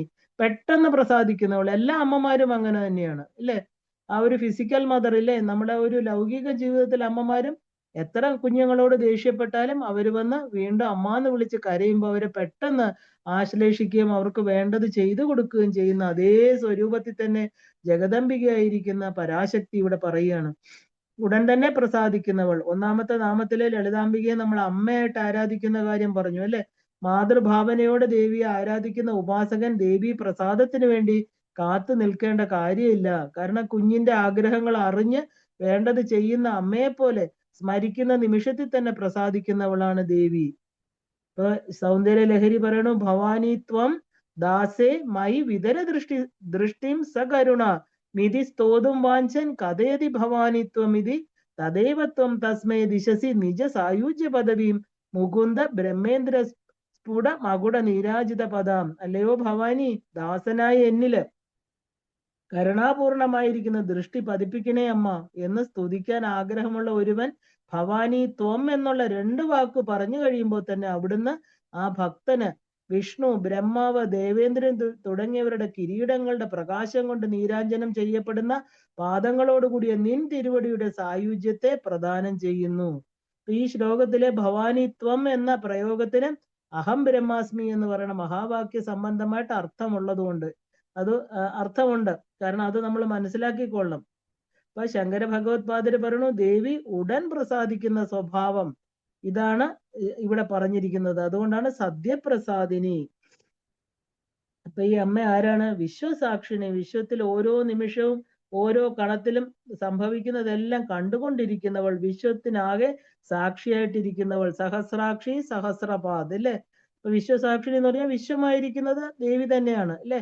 ആ ഒരു പുരുഷ സൂക്തം പറയുന്നത് പോലെ അമ്മയ്ക്ക് 1000 തല, 1000 കണ്ണുകൾ, 1000 പാദങ്ങൾ. അതായത് എല്ലായിടത്തും, എല്ലാറ്റിലും, എല്ലാ നാമരൂപങ്ങൾക്കുള്ളിലും നിറഞ്ഞു നിൽക്കുന്നവൾ, വിശ്വത്തിന് സാക്ഷിയായിട്ടുള്ളവൾ, പ്രപഞ്ചോൽപത്തി തൊട്ട് നാശം വരെ എല്ലാത്തിനും സാക്ഷിയായ പരാശക്തി ദേവി മാത്രമേ ഉള്ളൂ. ഉൽപ്പത്തിയും ലയവും ഇല്ലാത്തവളും പ്രപഞ്ചത്തിന് കാരണഭൂതയും സ്ഥിതികാരിണിയും സംഹാരകാരിണിയുമായ ആയതുകൊണ്ട് ദേവിക്ക് വിശ്വസാക്ഷിണി. ആ ദേവി ആരാണ്? സാക്ഷി വർജിത. ഇപ്പൊ സാക്ഷി വർജിത എന്ന് പറഞ്ഞാൽ സാക്ഷി ഇല്ലാത്തവൾ. അമ്മയെ നിരീക്ഷിക്കാൻ പോകുന്ന മറ്റാരും ഇവിടെ ഇല്ല, ഇല്ലേ? കാരണം സാക്ഷി ആയിട്ട് ആരും ഇല്ലാത്തവൾ. നമ്മൾ എന്ത് കർമ്മം ചെയ്യുമ്പോഴും നമ്മൾ കോടതിയിൽ ഹാജരാക്കുന്ന എന്താ? സാക്ഷികളെയാണ്, അല്ലെ? കണ്ടു നിൽക്കുന്നവരെ, കേട്ടു നിൽക്കുന്നവരെ, പറഞ്ഞത് അറിഞ്ഞവര്, ഇവരാണ് സാക്ഷികള്. പക്ഷെ ഈ അമ്മയ്ക്കോ ആരും സാക്ഷിയില്ല, അമ്മ മാത്രമേ ഉള്ളൂ, അല്ലെ? അപ്പൊ മുൻ നാമവുമായിട്ട് അർത്ഥം നമ്മൾ കാണുമ്പോൾ എല്ലാറ്റിനും സാക്ഷിയായിരിക്കുന്ന ദേവിക്ക് സാക്ഷിയായിട്ട് ഒന്നും ഒരിടത്തും ഇല്ല എന്നർത്ഥം. വിശ്വമാകെ ദേവിയിൽ നിന്നാണ് ഉൽപ്പന്നമായിരിക്കുന്നത്. അപ്പൊ ദേവി സർവത്തിനും സാക്ഷിയാണെങ്കിലും ദേവിയുടെ ആ ഒരു ഉൽപ്പത്തി ലയങ്ങൾക്ക് സാക്ഷിയായിട്ട് ആരുമില്ലാത്തത്, അതായത് ഉൽപ്പത്തി, സ്ഥിതി, ലയം തുടങ്ങിയവർക്ക് ദേവി അതീതയാണ്. ഈ മൂന്നിനും, സൃഷ്ടി, സ്ഥിതി, സംഹാരം, അല്ലെ, ഇതിനെല്ലാം മുകളിലാണ് ദേവി എന്നർത്ഥം. ആ ദേവി എന്താ പറയുക? സാക്ഷി വർജിതയാണ്. ഷഡംഗ ദേവതായുക്ത. അപ്പൊ ഷഡ് അംഗ ദേവതായുക്ത. ഷഡ് എന്ന് പറഞ്ഞാൽ 6, യുക്ത എന്ന് പറഞ്ഞാൽ ചേർന്നവൾ. 6 അംഗദേവതകളോട് ചേർന്നവൾ. പൂജയില് 6 ദേവതകളെ സങ്കല്പിച്ചിട്ടാണ് നമ്മൾ ന്യാസം ചെയ്യുന്നത്, അല്ലെ? ന്യാസം എന്ന് പറഞ്ഞാൽ എന്താ? ശരീരഭാഗങ്ങളിൽ പൂജയ്ക്ക് മുമ്പേ സ്പർശിച്ചുകൊണ്ട് മന്ത്രപൂരിതമായി സ്പർശിച്ച് സങ്കല്പം ചെയ്യുക. ഇപ്പൊ ഹൃദയം, ശിരസ്, ശിഖ, നേത്രം, കവചം, അസ്ത്രം, ഇവയാണ് ദേവി. അപ്പൊ നമ്മൾ ഹൃദയദേവി, ശിരോദേവി, ശിഖാദേവി, നേത്രദേവി, കവചദേവി, അസ്ത്രദേവി എന്ന് പറഞ്ഞ് നമ്മൾ അവിടെ തൊട്ടിട്ടാണ് നമ്മൾ ആ ന്യാസം ചെയ്യുന്നത്. ഇതെല്ലാം തന്നെ സൂക്ഷ്മ പ്രാണോർജങ്ങളാണ്. അതായത് അവയവങ്ങളെ നമ്മൾ ഊർജ്ജസ്വലമാക്കുന്ന ശക്തികളാണ്. അപ്പോ ഷഡംഗങ്ങളുടെ ദേവതകളോട് കൂടിയവൾ. ഷഡംഗങ്ങള് ഹൃദയം, ശിരസ്, ശിഖ, നേത്രം, കവചം, അസ്ത്രം. ഇതില് ഓരോന്നിലും ദേവതാ ശക്തികളുണ്ട്. അവയെ അംഗദേവതകളെന്നും ഷഡംഗ ശക്തികളെന്നുമാണ് വിളിക്കുന്നത്. ആ ശക്തികളാൽ ചുറ്റപ്പെട്ടവളാണ് പരാശക്തി. ഈ ശക്തികളുടെ അധിഷ്ഠാന ദേവത മഹേശ്വരൻ ആകുന്നത് കൊണ്ട് അവ മഹേശ്വരന്റെ രൂപമാണെന്നും പറയാറുണ്ട്. അപ്പൊ അതുകൊണ്ട് മഹേശ്വരനോട് കൂടിയവൾ എന്ന് വ്യാഖ്യാനം എടുക്കാന്ന് പറയുന്നുണ്ട്. അപ്പോ ശരിക്കും പറഞ്ഞാൽ ദേവി ഭാഗവതത്തിൽ പറയണു മഹേശ്വര അംഗങ്ങൾ 6 സർവജ്ഞത, തൃപ്തി, ആ ഒരു അനാദിബോധം, സ്വതന്ത്രത, അലുപ്തമായിരിക്കുന്ന ശക്തി, അനന്തത, ഇതെല്ലാം ശിവന്റെ ഗുണങ്ങളായിട്ട് പറയാറുണ്ട്. ഈ 6 അംഗങ്ങളും ദേവതാ രൂപത്തിൽ ദേവിയോട് ചേർന്നിരിക്കുകയാണ്. ഇത് ഇങ്ങനെ എടുക്കുകയാണെങ്കിലും ദേവി ഷഡംഗ ദേവതായുക്ത. വേദാംഗങ്ങളിൽ ശിക്ഷ, വ്യാകരണം, ഛന്ദസ്, നിരുക്തം, ജ്യോതിഷം, കൽപ്പം എന്നിവയെ ഷഡംഗങ്ങൾ എന്ന് പറയാറുണ്ട്. അവ ദേവതാ രൂപത്തിലെ ദേവിയെ അനുവർത്തിക്കുന്നത് കൊണ്ട് വേദസ്വരൂപിണി എന്നും നമുക്കിതിനെടുക്കാം. അപ്പോ ഷഡംഗ ദേവത യുക്ത ഷാഡ്ഗുണ്യ പരിപൂരിത. അപ്പോ ഷാഡ് ഗുണ്യ പരിപൂരിത. ഷഡ് എന്ന് പറഞ്ഞ 6 അല്ലെ, പരിപൂരിത എന്ന് പറഞ്ഞ നിറഞ്ഞവൾ. അപ്പൊ പുണ്യ ഗുണങ്ങള്, 6 ഗുണങ്ങള് കൊണ്ട് നിറഞ്ഞവൾ. അപ്പൊ ഒന്ന് ഐശ്വര്യം. എന്താണ് ഐശ്വര്യം? ആത്മീയ നേട്ടങ്ങളിലേക്ക് നയിക്കലാണ് അല്ലെ. വീര്യം, പ്രാണോർജം പ്രസരിപ്പിക്കുന്നത്. വൈരാഗ്യം, പ്രാപഞ്ചികതയിൽ നിന്ന് അകന്നു നിൽക്കല്. യശസ്, അത് എന്താണെന്ന് അറിയാം നമുക്ക്. ശ്രീ എന്ന് പറഞ്ഞ ഭൗതിക ഐശ്വര്യങ്ങളും സമൃദ്ധിയും. ജ്ഞാനം എന്ന് പറഞ്ഞാല് സർവജ്ഞത. ഇതാണ് 6 ഗുണങ്ങള്. ഇതിനെയാണ് ഭഗങ്ങൾ, ഭഗവതി എന്നുള്ള നാമത്തിന് ഭഗവാൻ. 6 ഭഗങ്ങളായിട്ട് പറയുന്ന ഈ 6 ഗുണങ്ങളാണ്. അപ്പൊ അവതാര മൂർത്തികളിലാണ് നമ്മൾ പ്രധാനമായിട്ട് ഈ ഗുണങ്ങളെ പറയാറുള്ളത്. അപ്പോ ഈ 6 ഗുണങ്ങൾ കൊണ്ട് പൂരിതയായിരിക്കുന്നവൾ. ഇപ്പൊ നമ്മള് സന്ധി, വിഗ്രഹം, യാനം, ആസനം, ആ ഒരു ദ്വൈതീഭാവം, സമാശ്രയം, ഈ രാജ്യഭരണ സംബന്ധമായിരിക്കുന്ന ഷഡംഗങ്ങൾ ഇതാണ്. ഇവ 6ഉം പ്രായോഗിക തന്ത്രങ്ങളും ശക്തിരൂപങ്ങളായതുകൊണ്ട് ദേവിയും ആ ഒരു പാദ പരിചാരകത്വം അവയ്ക്കുണ്ടെന്ന് അവയോട് കൂടി ചേർന്നവൾ എന്നും ഈ നാമത്തെ നമുക്ക് വ്യാഖ്യാനിക്കാം. പിന്നെ ഐശ്വര്യം, ധർമ്മം, യശസ്, ശ്രീ, ജ്ഞാനം, വൈരാഗ്യം എന്നിവയാണ് ഷഡംഗങ്ങളെന്നും അവയോട് ചേർന്നിരിക്കുന്നവളെന്നും വേറൊരു വ്യാഖ്യാനവും പറയുന്നുണ്ട്. ഇത് ഏതെടുത്താലും എല്ലാം പൂർണ്ണമായിട്ട് ചേർന്നവൾ. ഇപ്പൊ ഷാഡ്ഗുണ്യ പരിപൂരിത, നിത്യക്ലിന്ന നിരുപമ, നിർവാണ സുഖദായിനി, നിത്യ ഷോഡശികാരൂപ, ശ്രീകണ്ഠാർത്ഥ ശരീരിണി. നിത്യക്ലിന്നയായിട്ടിരിക്കുന്നവൾ. നിത്യ എന്ന് പറഞ്ഞാൽ എന്നും, ക്ലിന്ന എന്ന് പറഞ്ഞാൽ ആർദ്രയായ, ദയയും കാരുണ്യവും എപ്പോഴും ആർദ്രമായിട്ടുള്ളവൾ. അപ്പൊ എപ്പോഴും ദയ കൊണ്ട് ആർദ്രമായിരിക്കുന്ന ഹൃദയത്തോട് കൂടിയവളാണ് ദേവി. ഇപ്പൊ ഈ സഹസ്രനാമത്തിന്റെ തുടക്കം തന്നെ ദേവിയെ നമ്മള് ശ്രീ മാതാ എന്ന് വിളിച്ചു ഇല്ലേ. അമ്മയായിട്ട് സങ്കല്പിച്ചുകൊണ്ടാണ് പലതവണ ഓർമ്മിപ്പിച്ചു നമ്മള് അല്ലെ. അമ്മയുടെ കണ്ണിലെ മക്കളുടെ പാപങ്ങളല്ല, അധർമ്മമില്ല, കർമ്മഫലം ദേവി തന്നെയാണ് നിർമ്മിച്ചിട്ടുള്ളത്. ആ ഒരു സനാതന നിയമത്തിൽ പെടുന്നത് കൊണ്ട് വ്യക്തികൾക്ക് ജീവിതത്തിലെ കർമ്മഫലങ്ങൾ അനുഭവിക്കേണ്ടി വരുന്നു. അങ്ങനെ താപത്രയങ്ങൾക്ക് വിധേയരാകുന്ന വ്യക്തികൾക്ക് സമാഹ്ലാദന ചന്ദ്രികയാണ് ദേവി എന്ന് മറ്റൊരു നാമത്തിൽ പറഞ്ഞു അല്ലെ. അപ്പൊ തങ്ങളുടെ തന്നെ ആ ഒരു കർമ്മഫലം അനുഭവിക്കുന്ന വ്യക്തികളുടെ നേർക്ക് അമ്മയുടെ ദയാപൂർവമായിരിക്കുന്ന ദൃഷ്ടി പതിയുന്നത് കൊണ്ട് അവര് താപത്രയങ്ങളിൽ നിന്ന് മുക്തരാകുന്നു. അപ്പൊ തന്റെ സന്താനങ്ങളായിരിക്കുന്ന പ്രാണിജാലങ്ങളുടെ നേർക്ക് അമ്മയുടെ ആ മഹേശ്വരിയുടെ മനസ്സ് സദാ കാരുണ്യമുള്ളതാണ് എന്ന് നമുക്ക് ഈ നാമത്തിന് വ്യാഖ്യാനമെടുക്കാം. ഇപ്പൊ നിത്യകള് 16 പേരുണ്ടെന്ന് മുമ്പ് സൂചിപ്പിച്ചു. ഈ നിത്യകളുടെ പേര് നിത്യക്ലിന്ന എന്ന ഒരാളുണ്ട് ഇതിനകത്ത്. ആ നിത്യാദേവിയുടെ രൂപം ധരിച്ചവളെന്നും നമുക്കെടുക്കാം. ഇപ്പൊ നിത്യക്ലിന്ന നിരുപമ എന്ന് പറഞ്ഞാൽ നീര് പ്ലസ് ഉപമ, ഉപമയില്ലാത്തവൾ, ഒന്നിനോടും ഉപമിക്കാൻ അല്ലെ, കമ്പയർ ചെയ്യാൻ പറ്റാത്തവൾ ഇല്ലേ. അമ്മയ്ക്കപ്പുറം വേറെ ഒന്നുമില്ല. പിന്നെ നമ്മൾ ആരോടാണ് അമ്മയെ നമ്മൾ താരതമ്യപ്പെടുത്തുന്നത്? അപ്പൊ ഉപമയില്ലാത്തവൾ, മറ്റൊന്നിനോടും ഉപമിക്കാനാകാത്തവൾ. ഒരു വസ്തുവിന്റെ ഗുണവിശേഷം വ്യക്തമാക്കാൻ നമ്മൾ ഗുണസാമ്യമുള്ള മറ്റൊന്നുമായിട്ട് താരതമ്യപ്പെടുത്താറുണ്ട് അല്ലേ. അപ്പൊ ആ ഒരു സാമ്യോക്തിയിൽപ്പെട്ട അലങ്കാരമാണ് നമ്മൾ ഉപമ എന്ന് പറയുന്നത്. മുഖം ചന്ദ്രനെ പോലെ ശോഭിക്കുന്നു എന്ന് പറയുമ്പോൾ കാന്തി എന്ന ഗുണത്തിൽ മുഖത്തിന് ചന്ദ്രനുമായിട്ട് സാമ്യമുണ്ടെന്നർത്ഥം. ദേവിയുടെ പക്ഷത്തില് ഏതെങ്കിലും ഒരു അംശത്തില് ദേവിയുമായിട്ട് സാമ്യമുള്ള മറ്റൊന്നുമില്ല. പിന്നെ എങ്ങനെ നമ്മൾ പറയും? പ്രപഞ്ചത്തിലുള്ള എല്ലാ വസ്തുക്കളും, ആശയങ്ങളും, ദർശനങ്ങളും ദേവിയ അംശസംഭൂതങ്ങൾ തന്നെയാണ്. അപ്പൊ ദേവിയുടെ ആ ഒരു മഹിമ, അതിശയത്തിന്റെ അല്പമാത്രമായിരിക്കുന്ന അംശമായിട്ട് ഉപമിക്കാൻ പോലും പര്യാപ്തമായിട്ട് ഒന്നും തന്നെ ഇവിടെ ഇല്ല. എങ്കിലും ദേവിയുടെ മഹിമ വെളിപ്പെടുത്താൻ ആചാര്യന്മാർക്കും കവികൾക്കും ഉപമ തുടങ്ങിയ സങ്കേതങ്ങൾ ഉപയോഗിക്കുക അല്ലാതെ മാർഗങ്ങളില്ല അല്ലേ. തസ്യ പ്രതിമ അസ്ഥി എന്ന് ശ്രുതി. അപ്പോ എന്താ പറയാ, തിരുക്കുറളില് ആ ഒരു എന്താ പറയാ, വേറൊന്നുമായിട്ട് നമുക്ക് കമ്പയർ ചെയ്യാൻ പറ്റില്ല. പിന്നെ നമ്മൾ ആരുമായിട്ട് കമ്പയർ ചെയ്യും?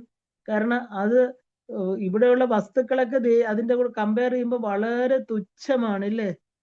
അപ്പോ എന്താ പറയാ, നമ്മുടെ മനസ്സ്, ആ ഒരു അമ്മയുടെ സൃഷ്ടിജാലമായിരിക്കുന്ന മനുഷ്യരുടെ മനസ്സും ബുദ്ധിയും ഒന്നും തന്നെ അമ്മയെ വേറൊന്നുമായിട്ട് കമ്പയർ ചെയ്യാൻ ഉള്ള വികാസം സംഭവിച്ചിട്ടില്ല എന്നർത്ഥം. അപ്പൊ നിത്യക്ലിന്ന നിരുപമ, നിർവാണ സുഖദായിനി. ഇപ്പൊ നിർവാണ സുഖത്തെ തരുന്നവൾ അമ്മ. എന്ത് തരത്തിലുള്ള സുഖമാണ് തരുന്നത്? ഇപ്പൊ നമ്മൾ കണ്ടു ഭോഗമോക്ഷപ്രദാന്ന് കണ്ടു ഇല്ലേ. ഇപ്പൊ ഇവിടെ പറയണു നിർവാണ സുഖദായിനി, നിർവാണ സുഖത്തെ പ്രദാനം ചെയ്യുന്നവൾ. നിർഗതം ബാണം ശരീരം യസ്മിത് തത ശരീരം, ശരീരമില്ലാതാകൽ. എന്താണ് നിർവാണ സുഖം? മോക്ഷം അല്ലെ? ഇത് നിർവാണത്തിന് അർത്ഥമാണ്. ശരീരമില്ലാതാകുക അല്ലെങ്കിൽ മോക്ഷ പ്രാപിക്കുക. ഇപ്പൊ ശരീരവുമായി ബന്ധപ്പെട്ട കാമനകളും വാസനകളുമാണ് ദുഃഖ കാരണം ഇല്ലേ? ഈ ഭൗതിക പ്രപഞ്ചത്തിൽ എപ്പോഴും നമ്മുടെ ശരീരം ഇല്ലാതാകുന്നു, അപ്പൊ ദുഃഖവും അപ്രത്യക്ഷപ്പെട്ടു. ഏത് ദുഃഖം നമ്മൾ എടുത്ത് നോക്കുകയാണെങ്കിലും അത് ശരീരവുമായിട്ട് ബന്ധപ്പെട്ടാണ് നമുക്ക് ദുഃഖം തരുന്നത് ഇല്ലേ? ആത്മാവുമായിട്ട് ബന്ധപ്പെട്ട് നോക്കിയാൽ നമുക്ക് സന്തോഷമേ ഉള്ളൂ. അപ്പൊ അവയിൽ നിന്ന് ജീവാത്മാവ് മോചിതമായിട്ട് തീരുന്നതിനെയാണ് നമ്മൾ മോക്ഷം എന്ന് പറയുന്നത്. ഇപ്പൊ ഒരു വിവേകികളായിരിക്കുന്ന മനുഷ്യരുടെ ലക്ഷ്യം എന്താണ്? മോക്ഷപ്രാപ്തിയാണ്. ആ അവസ്ഥയിലെ താപത്രയങ്ങൾ ജീവനെ ബാധിക്കുന്നില്ല. അതുകൊണ്ട് തന്നെ നിർവാണ സുഖദായിനി എന്ന പ്രയോഗം ദുഃഖസ്പർശത്തിന് സംഗത്യമില്ലാതെ നിർവാണ സുഖത്തെ പ്രദാനം ചെയ്യുന്നവൾ. കൂർമ്മപുരാണത്തിൽ ഹിമവാനോട് ദേവി തന്നെ പറയുന്നുണ്ട്. എന്താ പറയുക, ആ ഒരു നിർവാണം എന്താ പറയാ, ഹിമവാൻ തന്റെ അച്ഛനാണ് എന്ന് അറിഞ്ഞുകൊണ്ട് മകളായിട്ട് ജനിക്കാൻ പോവുകയാണ്. ഒരുപാട് കാര്യങ്ങൾ ഈ പറഞ്ഞ പാർവതി ഗീതയിൽ ദേവി തന്നെ ഹിമവാന് പറഞ്ഞു കൊടുക്കുന്നുണ്ട്. കാരണം ഒരു ദേവി ഉപാസനയിൽ കൂടി മാത്രമേ ആ ഒരു അമലമായിരിക്കുന്ന മോക്ഷപദം ലഭിക്കുകയുള്ളൂ. ദേവി ഗീതയിലും നിർവാണത്തെ അങ്ങനെ തന്നെയാണ് പറയുന്നത്. കാരണം ദേവി ഉപാസനയിലൂടെ മാത്രമേ ബ്രഹ്മനിർവാണം ഈ കാമക്രോധങ്ങളിൽ നിന്നെല്ലാം നമ്മൾ മാറി ആ ഒരു ബ്രഹ്മനിർവാണം എന്ന് പറയുന്ന ആ ഉയർന്ന തലം എത്തണമെങ്കിൽ ദേവി ഉപാസനയിലൂടെ മാത്രമേ സാധിക്കുകയുള്ളൂ. അപ്പോ ആ നിർവാണ സുഖത്തെ കൊടുക്കുന്നവളാണ് അമ്മ ദേവി. അപ്പോ നിർവാണ സുഖദായിനിയായിരിക്കുന്ന ദേവി നിത്യ ഷോഡശികാരൂപ. നമുക്ക് എപ്പോഴും ശ്രീചക്രവും ശ്രീവിദ്യയും ഒരു എന്താ പറയുക, ഇതിലെ ലളിതാ ത്രിപുര സുന്ദരിയായിട്ട് മാത്രം ബന്ധപ്പെട്ട് കിടക്കുന്നതാണ് നമുക്കറിയാം അല്ലെ? അതുപോലെ ഈ നിത്യ ഷോഡശകള്, നിത്യ ഷോഡശികാരൂപ, 16 നിത്യകളുണ്ടെന്ന് നമ്മൾ കണ്ടു. എല്ലാ ഇതിലും അത് വരുന്നുണ്ട്. ഇപ്പൊ ഷോഡശം എന്ന് പറഞ്ഞാൽ 16, നിത്യ എന്ന് പറഞ്ഞാൽ അനശ്വരമായത്, ഷോഡശിക 16 ദിവസത്തിന്റെയും അതിദേവതമാര്. അതായത് പ്രഥമ തിഥി മുതല് ചതുർദശി വരെയുള്ള 14 ദിവസങ്ങള്, അമാവാസി പൗർണമി ഇതും കൂടെ ചേരുമ്പോ 15 ദിവസം അല്ലെ? എല്ലാത്തിന്റെയും അധീശ്വരി ത്രിപുര സുന്ദരിയാണ്. അങ്ങനെ 16ാമത്തെ രൂപം അല്ലെ? ഷോഡശി 16ാമത്തെ രൂപത്തിലിരിക്കുന്നവൾ നിത്യ ഷോഡശിക രൂപ.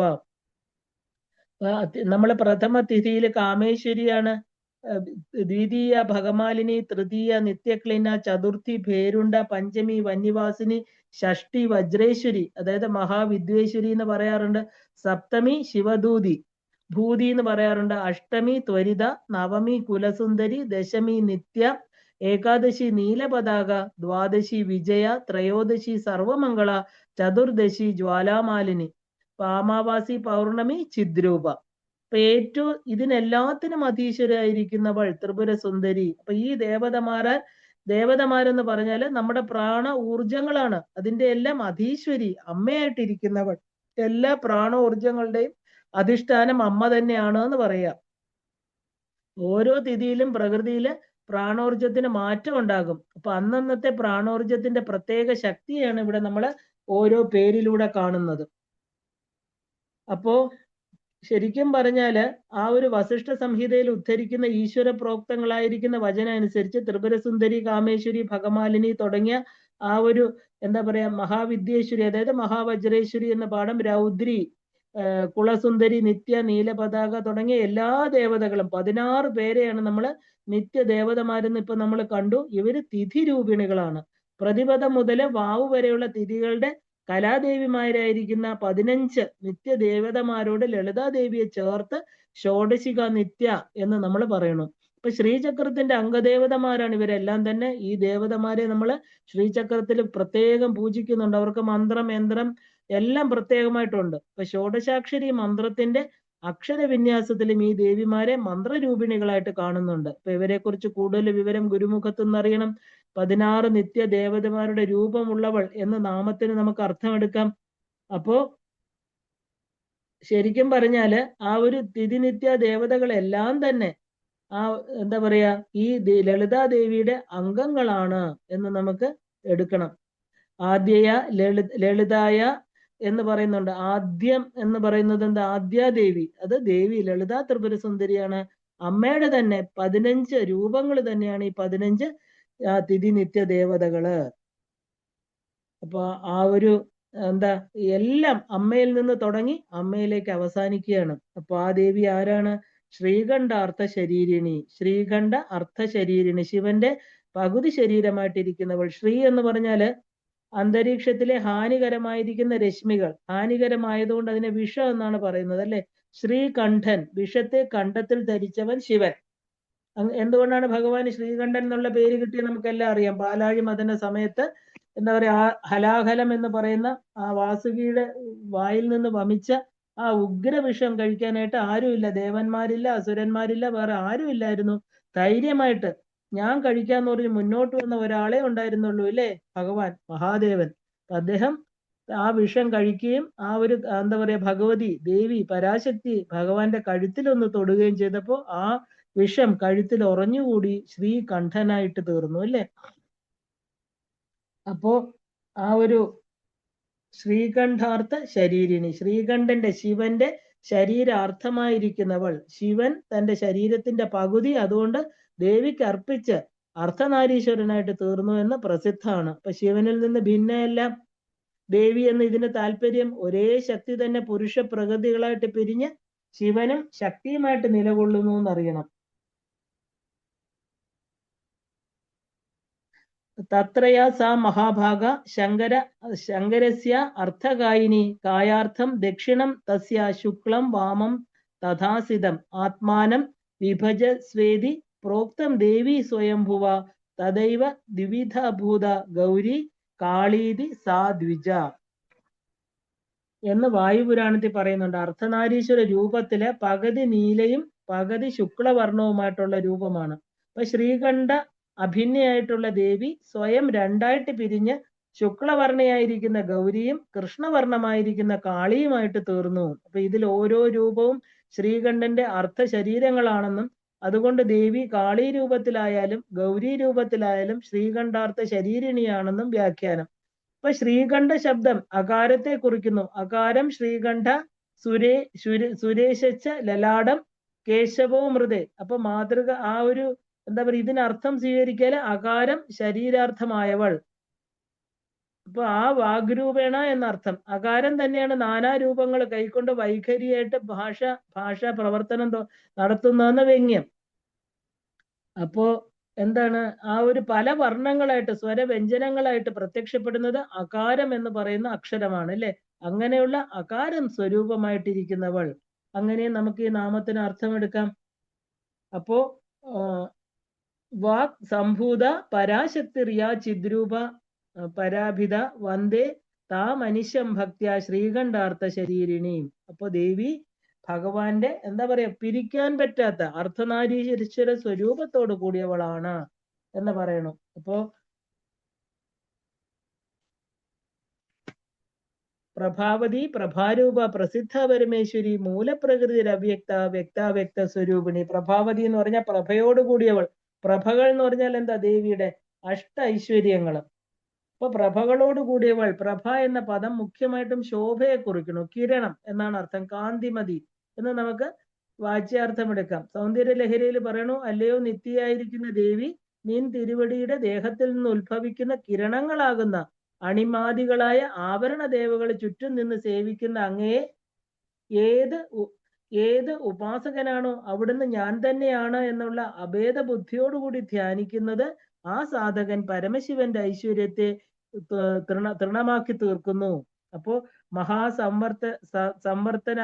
സംവർത്താഗ്നി അവന് നീരാഞ്ജന വിധി ചെയ്യുന്നു. അപ്പൊ സൗന്ദര്യ ലഹരിയിലെ ഈ ശ്ലോകത്തില് അണിമാദികള് ദേവിയുടെ ദേഹത്തിൽ നിന്ന് ഉത്ഭവിച്ച രശ്മികളാണെന്ന് സ്ഥാപിക്കുന്നുണ്ട്. അപ്പൊ നമുക്ക് ലളിതാ സഹസ്രനാമത്തിന്റെ ധ്യാന ശ്ലോകം തന്നെ ഇതിന് അതേ അർത്ഥത്തോടു കൂടിയ ധ്യാന ശ്ലോകമാണ്. അരുണാം കരുണാതരംഗിതാക്ഷിയും ധൃത പാശാങ്കുശ പുഷ്പബാണ ചാപാം അണിമാതിവ്രാവൃതാം മയൂഖൈ അഹം ഇത്യേവ വിഭാവയേ ഭവാനിയും. അപ്പൊ ഇതില് ഈ ധ്യാന ശ്ലോകം അണിമാദികള് ദേവിയുടെ മയൂഖങ്ങള് രശ്മികളാണെന്ന് തന്നെയാണ് പറയുന്നത് ഇല്ലേ. അപ്പോ ദേവിക്ക് ഈ അണിമാതി സിദ്ധികളെല്ലാം തന്നെ ദേവിയെ ചൂഴ്ന്നിരിക്കുകയാണ്. അപ്പൊ ദേവി ഈ രീതിയിൽ സങ്കല്പിച്ചാൽ, അതായത് ഈ അണിമാതി സിദ്ധികളായിട്ട്, അതായത് അരുണാം കരുണാതരംഗിതാക്ഷിയും ധൃത പാശാങ്കുശ പുഷ്പബാണ ചാപം, ഇതെല്ലാം വെച്ചുണ്ട്. അതായത് ആ ഒരു പഞ്ചബ്രഹ്മത്തില് ഒരു ചുവന്ന നിറത്തോടുകൂടി കരുണയോടുകൂടി ഇരിക്കുന്ന ധൃത പാശാങ്കുശങ്ങളോടുകൂടി പുഷ്പബാണങ്ങള് അല്ലെ, ആ ഒരു മനോരൂപേക്ഷ കോദണ്ഡ പഞ്ചതന്മാത്ര സഹായക, അങ്ങനെയുള്ള ദേവിയെ അണിമാതിപുരാവൃതം, അണിമ ലഘുമ തുടങ്ങിയ ആ ഒരു അഷ്ടസിദ്ധികള് അല്ലെ, അവര് എന്താ പറയാ, ദേവിയുടെ ശരീരത്തിൽ നിന്ന് വരുന്ന കിരണങ്ങളാണ് അവരായിട്ട് തീർന്നത്. അവരായിട്ട് ചൂഴപ്പെട്ട് നിൽക്കുന്ന ദേവിയായിട്ട് ആര് ദിവസവും നമ്മുടെ ഹൃദയപത്മത്തിൽ സങ്കല്പിക്കുന്നു, അവർക്ക് ശിവന് ചെയ്യുന്ന പൂജ, അതായത് ആ ഒരു എന്താ പറയാ, പരമശിവന്റെ ഐശ്വര്യത്തെ പോലും എന്താ പറയാ അത് തോൽപ്പിക്കുന്നു എന്നാ പറയുന്നത്. അത് എന്താ പറയാ, ആ ഒരു ഐശ്വര്യത്തെ തൃണമാക്കി തീർക്കുന്നു. ആ സാധകൻ എന്താ പറയാ, പരമശിവന്റെ ഐശ്വര്യത്തെ ഇല്ലാതാക്കുന്നു എന്ന് പറഞ്ഞാൽ ചിന്തിച്ചു നോക്കൂ. അത്ര ഉയർന്ന തലത്തെ പ്രാപിക്കുന്നു. അവർക്ക് നീരാഞ്ജന വിധി ചെയ്യുന്നു അല്ലെ, മഹാസംവർത്താഗ്നി, അവർക്ക് നീരാഞ്ജന വിധി. അപ്പൊ ഇത് ഒരു ഉയർന്ന ധ്യാനമാണെന്ന് കണ്ടോളണം. കാരണം സ്വന്തം ഹൃദയപത്മത്തില് ദേവിയെ അണിമാദികളായിട്ട് ചുറ്റപ്പെട്ട് ഈ ഒരൊറ്റ ധ്യാന ശ്ലോകം ദിവസവും പറഞ്ഞാൽ മതി ഹൃദയപത്മത്തിൽ വെച്ച്. അപ്പൊ അമ്മയ്ക്ക് ഏറ്റവും സന്തോഷമുള്ള അമ്മയെ ആ ഒരു തന്റെ ഉള്ളിലിരിക്കുന്ന ഭഗവതിയായിട്ട് അമ്മയായിട്ട് കണ്ട് നമ്മുടെ ഹൃദയത്തിൽ പൂജിക്കാൻ ഏത് ശക്തി ഉപാസകനും ചെയ്യേണ്ട ഒരു കർമ്മമാണിത്. അപ്പോ പ്രഭാവതി, അമ്മയുടെ പ്രഭയാണ് എല്ലാമെന്ന് അപ്പൊ മനസ്സിലാകും. പ്രഭാവതി പ്രഭാരൂപ, പ്രഭകൾ തന്നെ രൂപമായിട്ടിരിക്കുന്നവൾ, പ്രകാശ സ്വരൂപിണിയായിട്ട് യോഗികൾക്ക് ദർശനം നൽകുന്നവൾ പ്രഭാരൂപ. അണിമാദികളായിരിക്കുന്ന പ്രഭകൾ സ്വന്തം രൂപമായവളെന്ന് ഇപ്പൊ നമ്മൾ കണ്ടു ഇല്ലേ. ഈ നാമത്തിൽ അണിമാദികള് ദേവിയുടെ ശരീരത്തിൽ നിന്നുണ്ടായ കിരണങ്ങളാണെന്ന് നമ്മൾ കണ്ടോളണം. സൂചിപ്പിച്ചത് മാത്രമല്ല, അതാണ് സത്യം. പ്രകാശം ഗുണമാണ്, ദ്രവ്യമല്ല. അങ്ങനെ ഒരു കാര്യം നോക്കുകയാണെങ്കിൽ സൗഭാഗ്യ ഭാസ്കരത്തിൽ ഗുണത്തിനും ഗുണിക്കും അഭേദത്വം കൽപ്പിച്ച് ആ ഒരു പ്രഭാരൂപ അണിമാദ്യോ ദേവതാ സ്വരൂപമേവ യസ്യ. അപ്പൊ പ്രഭാരൂപകളായിരിക്കുന്ന അണിമാദികളായിരിക്കുന്ന ദേവതകളെ ഏതൊരുവളുടെ സ്വരൂപം തന്നെയാണോ അവൾ എന്ന് ദേവിയുടെ ആ ഒരു ദേഹോദ്ഭൂതങ്ങളായിരിക്കുന്ന പ്രഭകൾക്കും ദേവിക്കും അഭേദത്വം കൽപ്പിച്ച് വ്യാഖ്യാനിക്കുന്നുണ്ട്. അപ്പൊ അതായത് ഈ അണിമാതി സിദ്ധികളെല്ലാം ദേവിയുടെ ശരീരത്തിൽ നിന്ന് വന്നതാണ്. അപ്പൊ ഇതിന്റെ മൂലപ്രകൃതി അവ്യക്ത എന്ന് പറയുമ്പോൾ തന്നെ എല്ലാം അമ്മയിൽ നിന്ന് വന്നതാണെന്ന് അർത്ഥം അല്ലേ. അപ്പോ ഈ ദേവി പ്രഭാരൂപ പ്രസിദ്ധ, എല്ലാ ജീവജാലങ്ങളിലും അറിയുന്നവൾ, എല്ലാ ജീവജാലങ്ങളും ഈശ്വര ശക്തിയെ വ്യക്തമായിട്ടോ അവ്യക്തമായിട്ടോ അനുഭവിക്കാനുള്ള ഒരു കഴിവുണ്ടില്ലേ. പ്രസിദ്ധ, അറിയപ്പെടുന്നവൾ, എല്ലാവരും ഞാൻ എന്നറിയുന്നവളാകയാൽ പ്രസിദ്ധിയുള്ളവള്. ഓരോ വ്യക്തിയിലുള്ള ജീവചൈതന്യവും ദേവി തന്നെയാണെന്ന് അറിയുന്ന എല്ലാവരും ഈ എന്താ പറയാ ആ ഒരു ഇങ്ങനെ കാണണം എല്ലാവരും എന്ന് നമ്മൾ ഇതിന് വിശേഷമായിട്ടുള്ള അർത്ഥം കൽപ്പിക്കണം. കാരണം എല്ലാ വ്യക്തികൾക്കും താൻ തന്നെയാണ് പരാശക്തി എന്ന ബോധം ഇല്ല. അതുകൊണ്ടാണ്.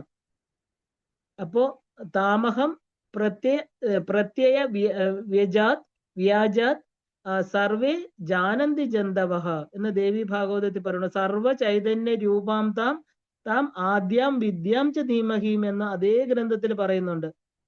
അപ്പോ ആ ഒരു നമ്മൾ പറയാറുണ്ട് മൂകാംബിക ധ്യാനം ഗായത്രിയാണെന്നൊക്കെ അല്ലെ. സർവചൈതന്യ രൂപാം താം ആദ്യാം വിദ്യാം ച ധീമഹീം ബുദ്ധിം യാന പ്രചോദയാൽ. ആദ്യമായിരിക്കുന്ന വിദ്യ, ആദ്യ വിദ്യ എന്ന് പറഞ്ഞാൽ ആദ്യത്തെ വിദ്യയായിട്ടിരിക്കുന്ന എല്ലാത്തിലും ചൈതന്യ രൂപമായിരിക്കുന്ന അമ്മ എന്റെ ബുദ്ധിയെ പ്രചോദിപ്പിച്ചാലും ഈ സത്യത്തെ എനിക്ക് മനസ്സിലാക്കി തന്നാലും. ഇത് ഏറ്റവും ഉയർന്ന ഗായത്രി മന്ത്രമാണ് ദേവിയുടെ. അപ്പൊ ആ ദേവി ആരാണ്? പരമേശ്വരി, പ്രസിദ്ധ പരമ ഈശ്വരി, ഏറ്റവും ഉപരിയായിട്ടുള്ള ഭരണകർത്തൃ. അമ്മയ്ക്ക് മുകളില് ആരും ഇല്ല ഇല്ലേ. ആ പരമമായിരിക്കുന്ന സർവശ്രേഷ്ഠമായിരിക്കുന്ന ഈശ്വരി, അതാണ് പരമേശ്വരി. ഇനി പരമേശ്വരന്റെ പത്നി എന്നും നമുക്ക് വ്യാഖ്യാനിക്കാം. പരമേശ്വരൻ എന്ന പദത്തിന് വിഷ്ണു, ഇന്ദ്രൻ, പരബ്രഹ്മം എന്ന അർത്ഥങ്ങള്, ഈ അർത്ഥങ്ങൾ സ്വീകരിച്ചാൽ വൈഷ്ണവി, ഇന്ദ്രാണി എന്നീ ദേവിമാരുടെ രൂപം ധരിച്ചവളെന്നും പരബ്രഹ്മ സ്വരൂപിണിയെന്നും നമുക്ക് വ്യാഖ്യാനിക്കാം. അപ്പൊ പരമേശ്വരി ആരാണെന്ന് ഇവിടെ പറയണം. മൂലപ്രകൃതി. അപ്പൊ സൃഷ്ടിക്ക് മുമ്പേ ഉണ്ടായിരുന്ന പദാർത്ഥത്തെയാണ് നമ്മൾ മൂലപ്രകൃതി എന്ന് പറയുന്നത്. അപ്പൊ ഇതിൽ വ്യാപിച്ചു നിന്നാണ് അമ്മ എല്ലാറ്റിനെയും സൃഷ്ടിക്കുന്നത്. അപ്പൊ മൂലപ്രകൃതിയിൽ വ്യാപിച്ചു നിൽക്കുന്നവൾ. അപ്പൊ എല്ലാ സൃഷ്ടികൾക്കും മൂല കാരണമായിരിക്കുന്ന പ്രകൃതിയായവൾ ഇല്ലേ. അല്ലയോ? അപ്പൊ ഇതിനകത്ത് നമ്മൾ ഭഗവത്ഗീതയിലെ ഒരു കാര്യം കൂടെ നോക്കണം. കാരണം എന്താ പറയാ, ഭഗവാൻ പറയാണ്, അല്ലയോ ഭാരത, അർജുനനോട് പറയുന്നു, മഹത്തായിരിക്കുന്ന ബ്രഹ്മം പ്രകൃതി എന്റെ യോനിയാകുന്നു. അതിൽ ഞാൻ ഗർഭത്തെ ആധാനം ചെയ്യുന്നു. അത് നിമിത്തമായിട്ട് സർവ്വ പ്രാണികളിലും ഉൽപ്പത്തി സംഭവിക്കുന്നു. ഇപ്പൊ മനുഷ്യാദികളായിരിക്കുന്ന വിഭിന്ന വർഗങ്ങളിൽ ഉണ്ടാകുന്ന ശരീരികൾക്കെല്ലാം തന്നെ പ്രകൃതി തന്നെയാണ് ഉൽപ്പത്തി സ്ഥാനം. അപ്പൊ ഞാൻ ബീജപ്രദനായിരിക്കുന്ന പിതാവ് മാത്രമാണ്. സത്വം, രജസ്, തമസ് എന്നീ ഗുണങ്ങളെ പ്രകൃതിയുടെ പരിണാമങ്ങളാണ്. അവ അവ്യനായിരിക്കുന്ന ആത്മാവിനെ ദേഹത്തിൽ ബന്ധിക്കണു. ഇത് ഭഗവത്ഗീതയിൽ ഭഗവാൻ വിവരിക്കുന്ന പ്രകൃതി ദേവി തന്നെയാണ്. ഇപ്പൊ പ്രകൃതിയിൽ നിന്ന് ഉൽപ്പന്നങ്ങളായവയെ വികൃതികൾ എന്നാണ് പറയുന്നത്. ഇപ്പൊ വികൃതിയായിരിക്കുന്ന പൃഥ്വി, അതിന്റെ പ്രകൃതിയായിരിക്കുന്ന അപ്പിലും, എന്ന് പറഞ്ഞാൽ ആ ഒരു ജലം, അതിന്റെ പ്രകൃതിയായിരിക്കുന്ന തേജസ്സിലും അഗ്നിയിലും, തേജസ് അതിന്റെ പ്രകൃതിയായിരിക്കുന്ന ആകാശത്തിലും, ആകാശം മൂലപ്രകൃതിയിലും കാലാന്തരത്തില് ലയിക്കും. അപ്പൊ പ്രകൃതിക്ക് വേറെ ആ ഒരു എന്താ പറയുക പ്രകൃതി ഇല്ലാത്തത് കൊണ്ട് അതിനെ മൂലപ്രകൃതി എന്ന് പറയുന്നു. ഈ പ്രപഞ്ചം മുഴുവനും അതിൽ നിന്നുണ്ടാകുന്നു എന്നർത്ഥം.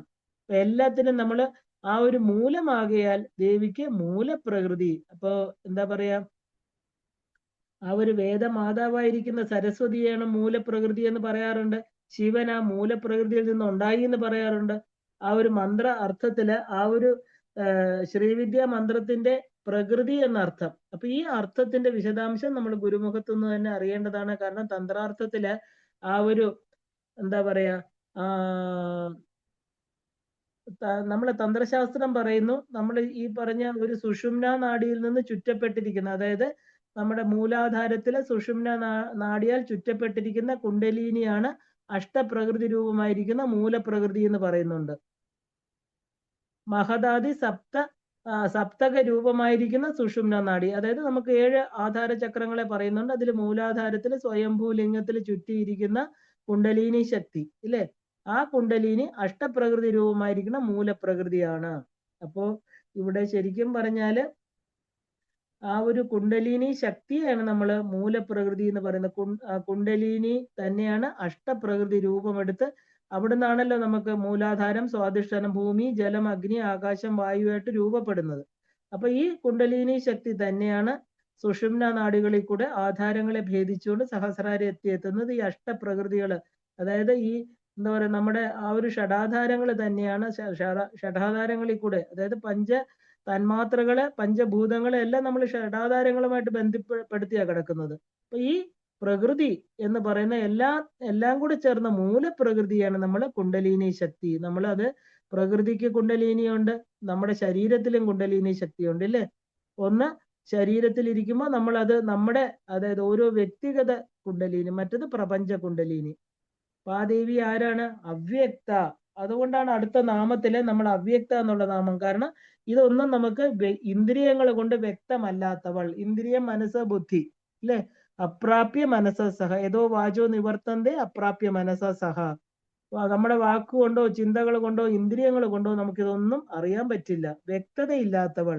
ഇപ്പൊ പര എന്ന പദത്തിന്റെ വ്യാഖ്യാനത്തിൽ പറയണ കാരണ ബിന്ദുവിനെയാണ് നമ്മൾ അവ്യക്ത എന്നുള്ള പദം കൊണ്ട് കുറിക്കുന്നത്. അതിനെയാണ് നമ്മൾ പ്രകൃതി എന്ന പദം കുറിക്കുന്നത്. ഇപ്പൊ നിർഗുണമായിരിക്കുന്ന ബ്രഹ്മം, സൃഷ്ടി അഭിവാഞ്ച കൊണ്ട് ആ ഒരു മായാവലയിതമായിട്ട് കാരണബിന്ദു രൂപം കൈക്കൊണ്ട് ഉണ്ടാൻ പോകുന്ന പ്രപഞ്ചം കാരണബിന്ദുവില് മായാസ്ഫുരണ രൂപത്തിലുണ്ടെങ്കിലും അതിന് രൂപമില്ല. അതുകൊണ്ട് അവ്യക്ത സംജ്ഞ, അതായത് കാരണബിന്ദു ദേവി തന്നെയാണെന്ന് സൂചന. അവ്യക്തം എന്ന് പറഞ്ഞാൽ നമ്മൾ ഇങ്ങനെ ആ ഒരു ആകാശം അല്ലേ, അത് കഴിയുമ്പോൾ നമ്മൾ ബിന്ദു, അവ്യക്തം എന്നൊക്കെ പറഞ്ഞു പോവാറുണ്ട്. ആ ഒരു ബ്രഹ്മതത്വം, അതിൽ നിന്ന് ആ ഒരു സൃഷ്ടി അഭിവാഞ്ചയോട് വന്നിരിക്കുന്നവൾ. അവിടെ നമുക്ക് അവ്യക്തമാണ്, പ്രകടമായിട്ടില്ലാത്ത അവസ്ഥ. പിന്നെയോ അടുത്ത നാമം പറയണു വ്യക്താവ്യക്ത സ്വരൂപിണി. അപ്പൊ അവിടെ നിന്നാണ് വ്യക്ത അവ്യക്ത സ്വരൂപിണി. ഇന്ദ്രിയങ്ങൾക്ക് വ്യക്തമല്ലാത്തവളാണെങ്കിലും ജപസാധനകൾ കൊണ്ട് ശുദ്ധി നേടുന്നവർക്ക് വ്യക്തമാകുന്നവൾ എന്നൊരു അർത്ഥം എടുക്കണം ഇതിന്. കാരണം വ്യക്തവും അവ്യക്തവുമായ സ്വരൂപത്തോടു കൂടിയവളാണ് അമ്മ. സർവചരാചരങ്ങളിലും അന്തർഹിതമായിരിക്കുന്ന ചേതനാരൂപമായിരിക്കുന്ന പരാശക്തി അരൂപവും സാമാന്യ മനുഷ്യർക്ക് തിരിച്ചറിയാൻ ആകാത്തതുമായതുകൊണ്ട് അവ്യക്തവും, ജിജ്ഞാസുക്കളും സത്യാന്വേഷികളുമായിരിക്കുന്ന ജ്ഞാനികൾക്ക് തിരിച്ചറിവ് അറിയുന്നത് കൊണ്ട് വ്യക്തവുമാണെന്ന് സാമാന്യ അർത്ഥം എടുക്കണം. അപ്പൊ ജ്ഞാനികൾക്ക് വ്യക്തമായും അജ്ഞാനികൾക്ക് അവ്യക്തമായിട്ടും രൂപം ധരിച്ചവൾ വ്യക്താവ്യക്ത സ്വരൂപിണി. നമ്മുടെ മുൻ നാമത്തിൽ വ്യാഖ്യാനിച്ച് വിവരിച്ച പ്രകാരം കാരണബിന്ദു രൂപമായിരിക്കുന്ന മൂലപ്രകൃതിയെ നമുക്ക് അവ്യക്തം എന്ന് പറയാം. അതിൽ നിന്ന് വ്യക്തരൂപമായിരിക്കുന്ന മഹത്തത്വം ഉണ്ടാകുന്നു. അവ്യക്തമായ കാരണബിന്ദുവും വ്യക്തരൂപമായിരിക്കുന്ന മഹത്തത്വവും ദേവീ സ്വരൂപം തന്നെയാണ്. അതുകൊണ്ട് ദേവിക്ക് വ്യക്താവ്യക്ത സ്വരൂപിണി. അടുത്ത നാമം വ്യാപിനി, സർവ ജഗത്തിലും വ്യാപിച്ചിരിക്കുന്നവൾ. വ്യാപിനി അല്ലെ, സർവത്തിലും വ്യാപിച്ച് നിലകൊള്ളുന്നവൾ. അപ്പൊ സർവപ്രപഞ്ചത്തിനും ഹേതുഭൂതമായിരിക്കുന്ന പരബ്രഹ്മവും ബ്രഹ്മത്തിന് സൃഷ്ടി ഉന്മുഖമായ ചോദന നൽകുന്ന മായാശക്തിയും ഇവയുടെ സമ്പർക്കം കൊണ്ടുണ്ടാകുന്ന കാര്യകാരണ സൃഷ്ടികള് എല്ലാം ദേവി തന്നെയാണ്. അതുകൊണ്ട് സൃഷ്ടികർത്താവും സൃഷ്ടിക്കുള്ള സാമഗ്രിയും സൃഷ്ടിക്കപ്പെട്ട പ്രപഞ്ചവും ജീവികൾക്കുള്ളിലെ ജീവശക്തിയും ആ ഒരു ജഡ സൃഷ്ടിക്ക് ഉപയുക്തമായിരിക്കുന്ന പഞ്ചഭൂതങ്ങളും എല്ലാം ദേവി തന്നെയാണ്. എല്ലാത്തിനും ദേവീ ചൈതന്യം വ്യാപ്തമായത് കൊണ്ടാണ് ദേവിക്ക് വ്യാപിനി എന്നുള്ള നാമം. അപ്പൊ വ്യാപിനി ദേവി എന്താണ്? വിവിധാകാര. ഇതെല്ലാം ചേർത്ത് വരുന്ന നാമങ്ങളാണ്. വിവിധാകാര. അടുത്തതായിട്ട് അമ്മ എന്താ ചെയ്യുന്നത്? വിവിധങ്ങളായിരിക്കുന്ന ആകാരത്തോട് കൂടിയവൾ അല്ലേ. രൂപൈർ അനേകർ ബഹു ആത്മമൂർത്തിയും കൃത്വാംബികയെ തത് പ്രകരോധികാന്യ. ദേവി മഹാത്മ്യത്തിൽ പറയണു, ഏകാദശ അധ്യായത്തില് നാരായണീ സ്തുതി പറയണല്ലേ, ദേവിയുടെ വിവിധ രൂപങ്ങൾ വിവരിക്കുന്നുണ്ട്. അപ്പൊ പ്രപഞ്ചത്തിലെ ചരാചരങ്ങളായി കാണുന്ന എല്ലാ വസ്തുക്കളും ജീവികളും ദേവി ചൈതന്യത്തിന്റെ രൂപഭേദമായതുകൊണ്ട് വിവിധാകാര എന്നുള്ള നാമം. വിവിധ ആകാര, ഇത് വിവിധമായിരിക്കുന്ന ആകാര രൂപങ്ങളോട് കൂടിയവൾ. അമ്മയ്ക്ക് പ്രത്യേക രൂപമില്ലെങ്കിലും ഭക്തരുടെ നന്മയ്ക്ക് ഇഷ്ടമുള്ള രൂപം അമ്മ കൈവരിക്കുന്നു എന്ന് അർത്ഥം എടുക്കണം. കാരണം ഏത് രൂപത്തിലാണോ അമ്മയെ ഭജിച്ചാലും ഇല്ലേ, നമുക്ക് ഇനിയിപ്പോ ഇവിടെ കാണുന്ന നാമരൂപം, അതുകൊണ്ട് 30 മുക്കോടി ദേവകൾ എന്ന് പറയാൻ കാരണമുണ്ട്. ഏത് രൂപം ഭജിച്ചാലും അത് അമ്മ തന്നെയാണ്. നമ്മളിപ്പോ ഡയറക്റ്റ് അമ്മയുടെ അടുത്ത് പോകാൻ പാകമല്ലാത്തവര് ദേവിയുടെ മറ്റ് അനേക സ്വരൂപങ്ങളെ അനേക ജന്മങ്ങളിൽ പൂജിച്ചതിന് ശേഷമാണ് അവസാനമേ നമുക്ക് ദേവിയെ പൂജിക്കാൻ പറ്റുള്ളൂ ഇല്ലേ. കാരണം എന്താ? വിദ്യാ സ്വരൂപിണി. അമ്മ അവിദ്യാ സ്വരൂപിണിയാണ്. പാകപ്പെട്ട ഒരു ജീവന് മാത്രമേ അമ്മയെ പൂജിക്കാൻ പറ്റുള്ളൂ, ഈ രൂപത്തിൽ അറിയാൻ പറ്റുള്ളൂ. അടുത്ത നാമത്തിൽ വിവിധാകാരയായിരിക്കുന്ന അമ്മ അവിദ്യാ സ്വരൂപിണി. വിദ്യ പ്ലസ് അവിദ്യ, ഇത് രണ്ടും അമ്മ തന്നെയാണെന്ന് പറയണു. ഇപ്പൊ വിദ്യ എന്ന് പറഞ്ഞ ആത്മജ്ഞാനം, അവിദ്യ എന്ന് പറഞ്ഞ ഭൗതിക ജ്ഞാനം. ഇപ്പൊ ഭൗതിക പ്രപഞ്ചത്തെ കുറിച്ചുള്ള അറിവുകള്. ഇപ്പൊ വിദ്യാസ്വരൂപവും അവിദ്യാസ്വരൂപവുമായിട്ടിരിക്കുന്നവൾ.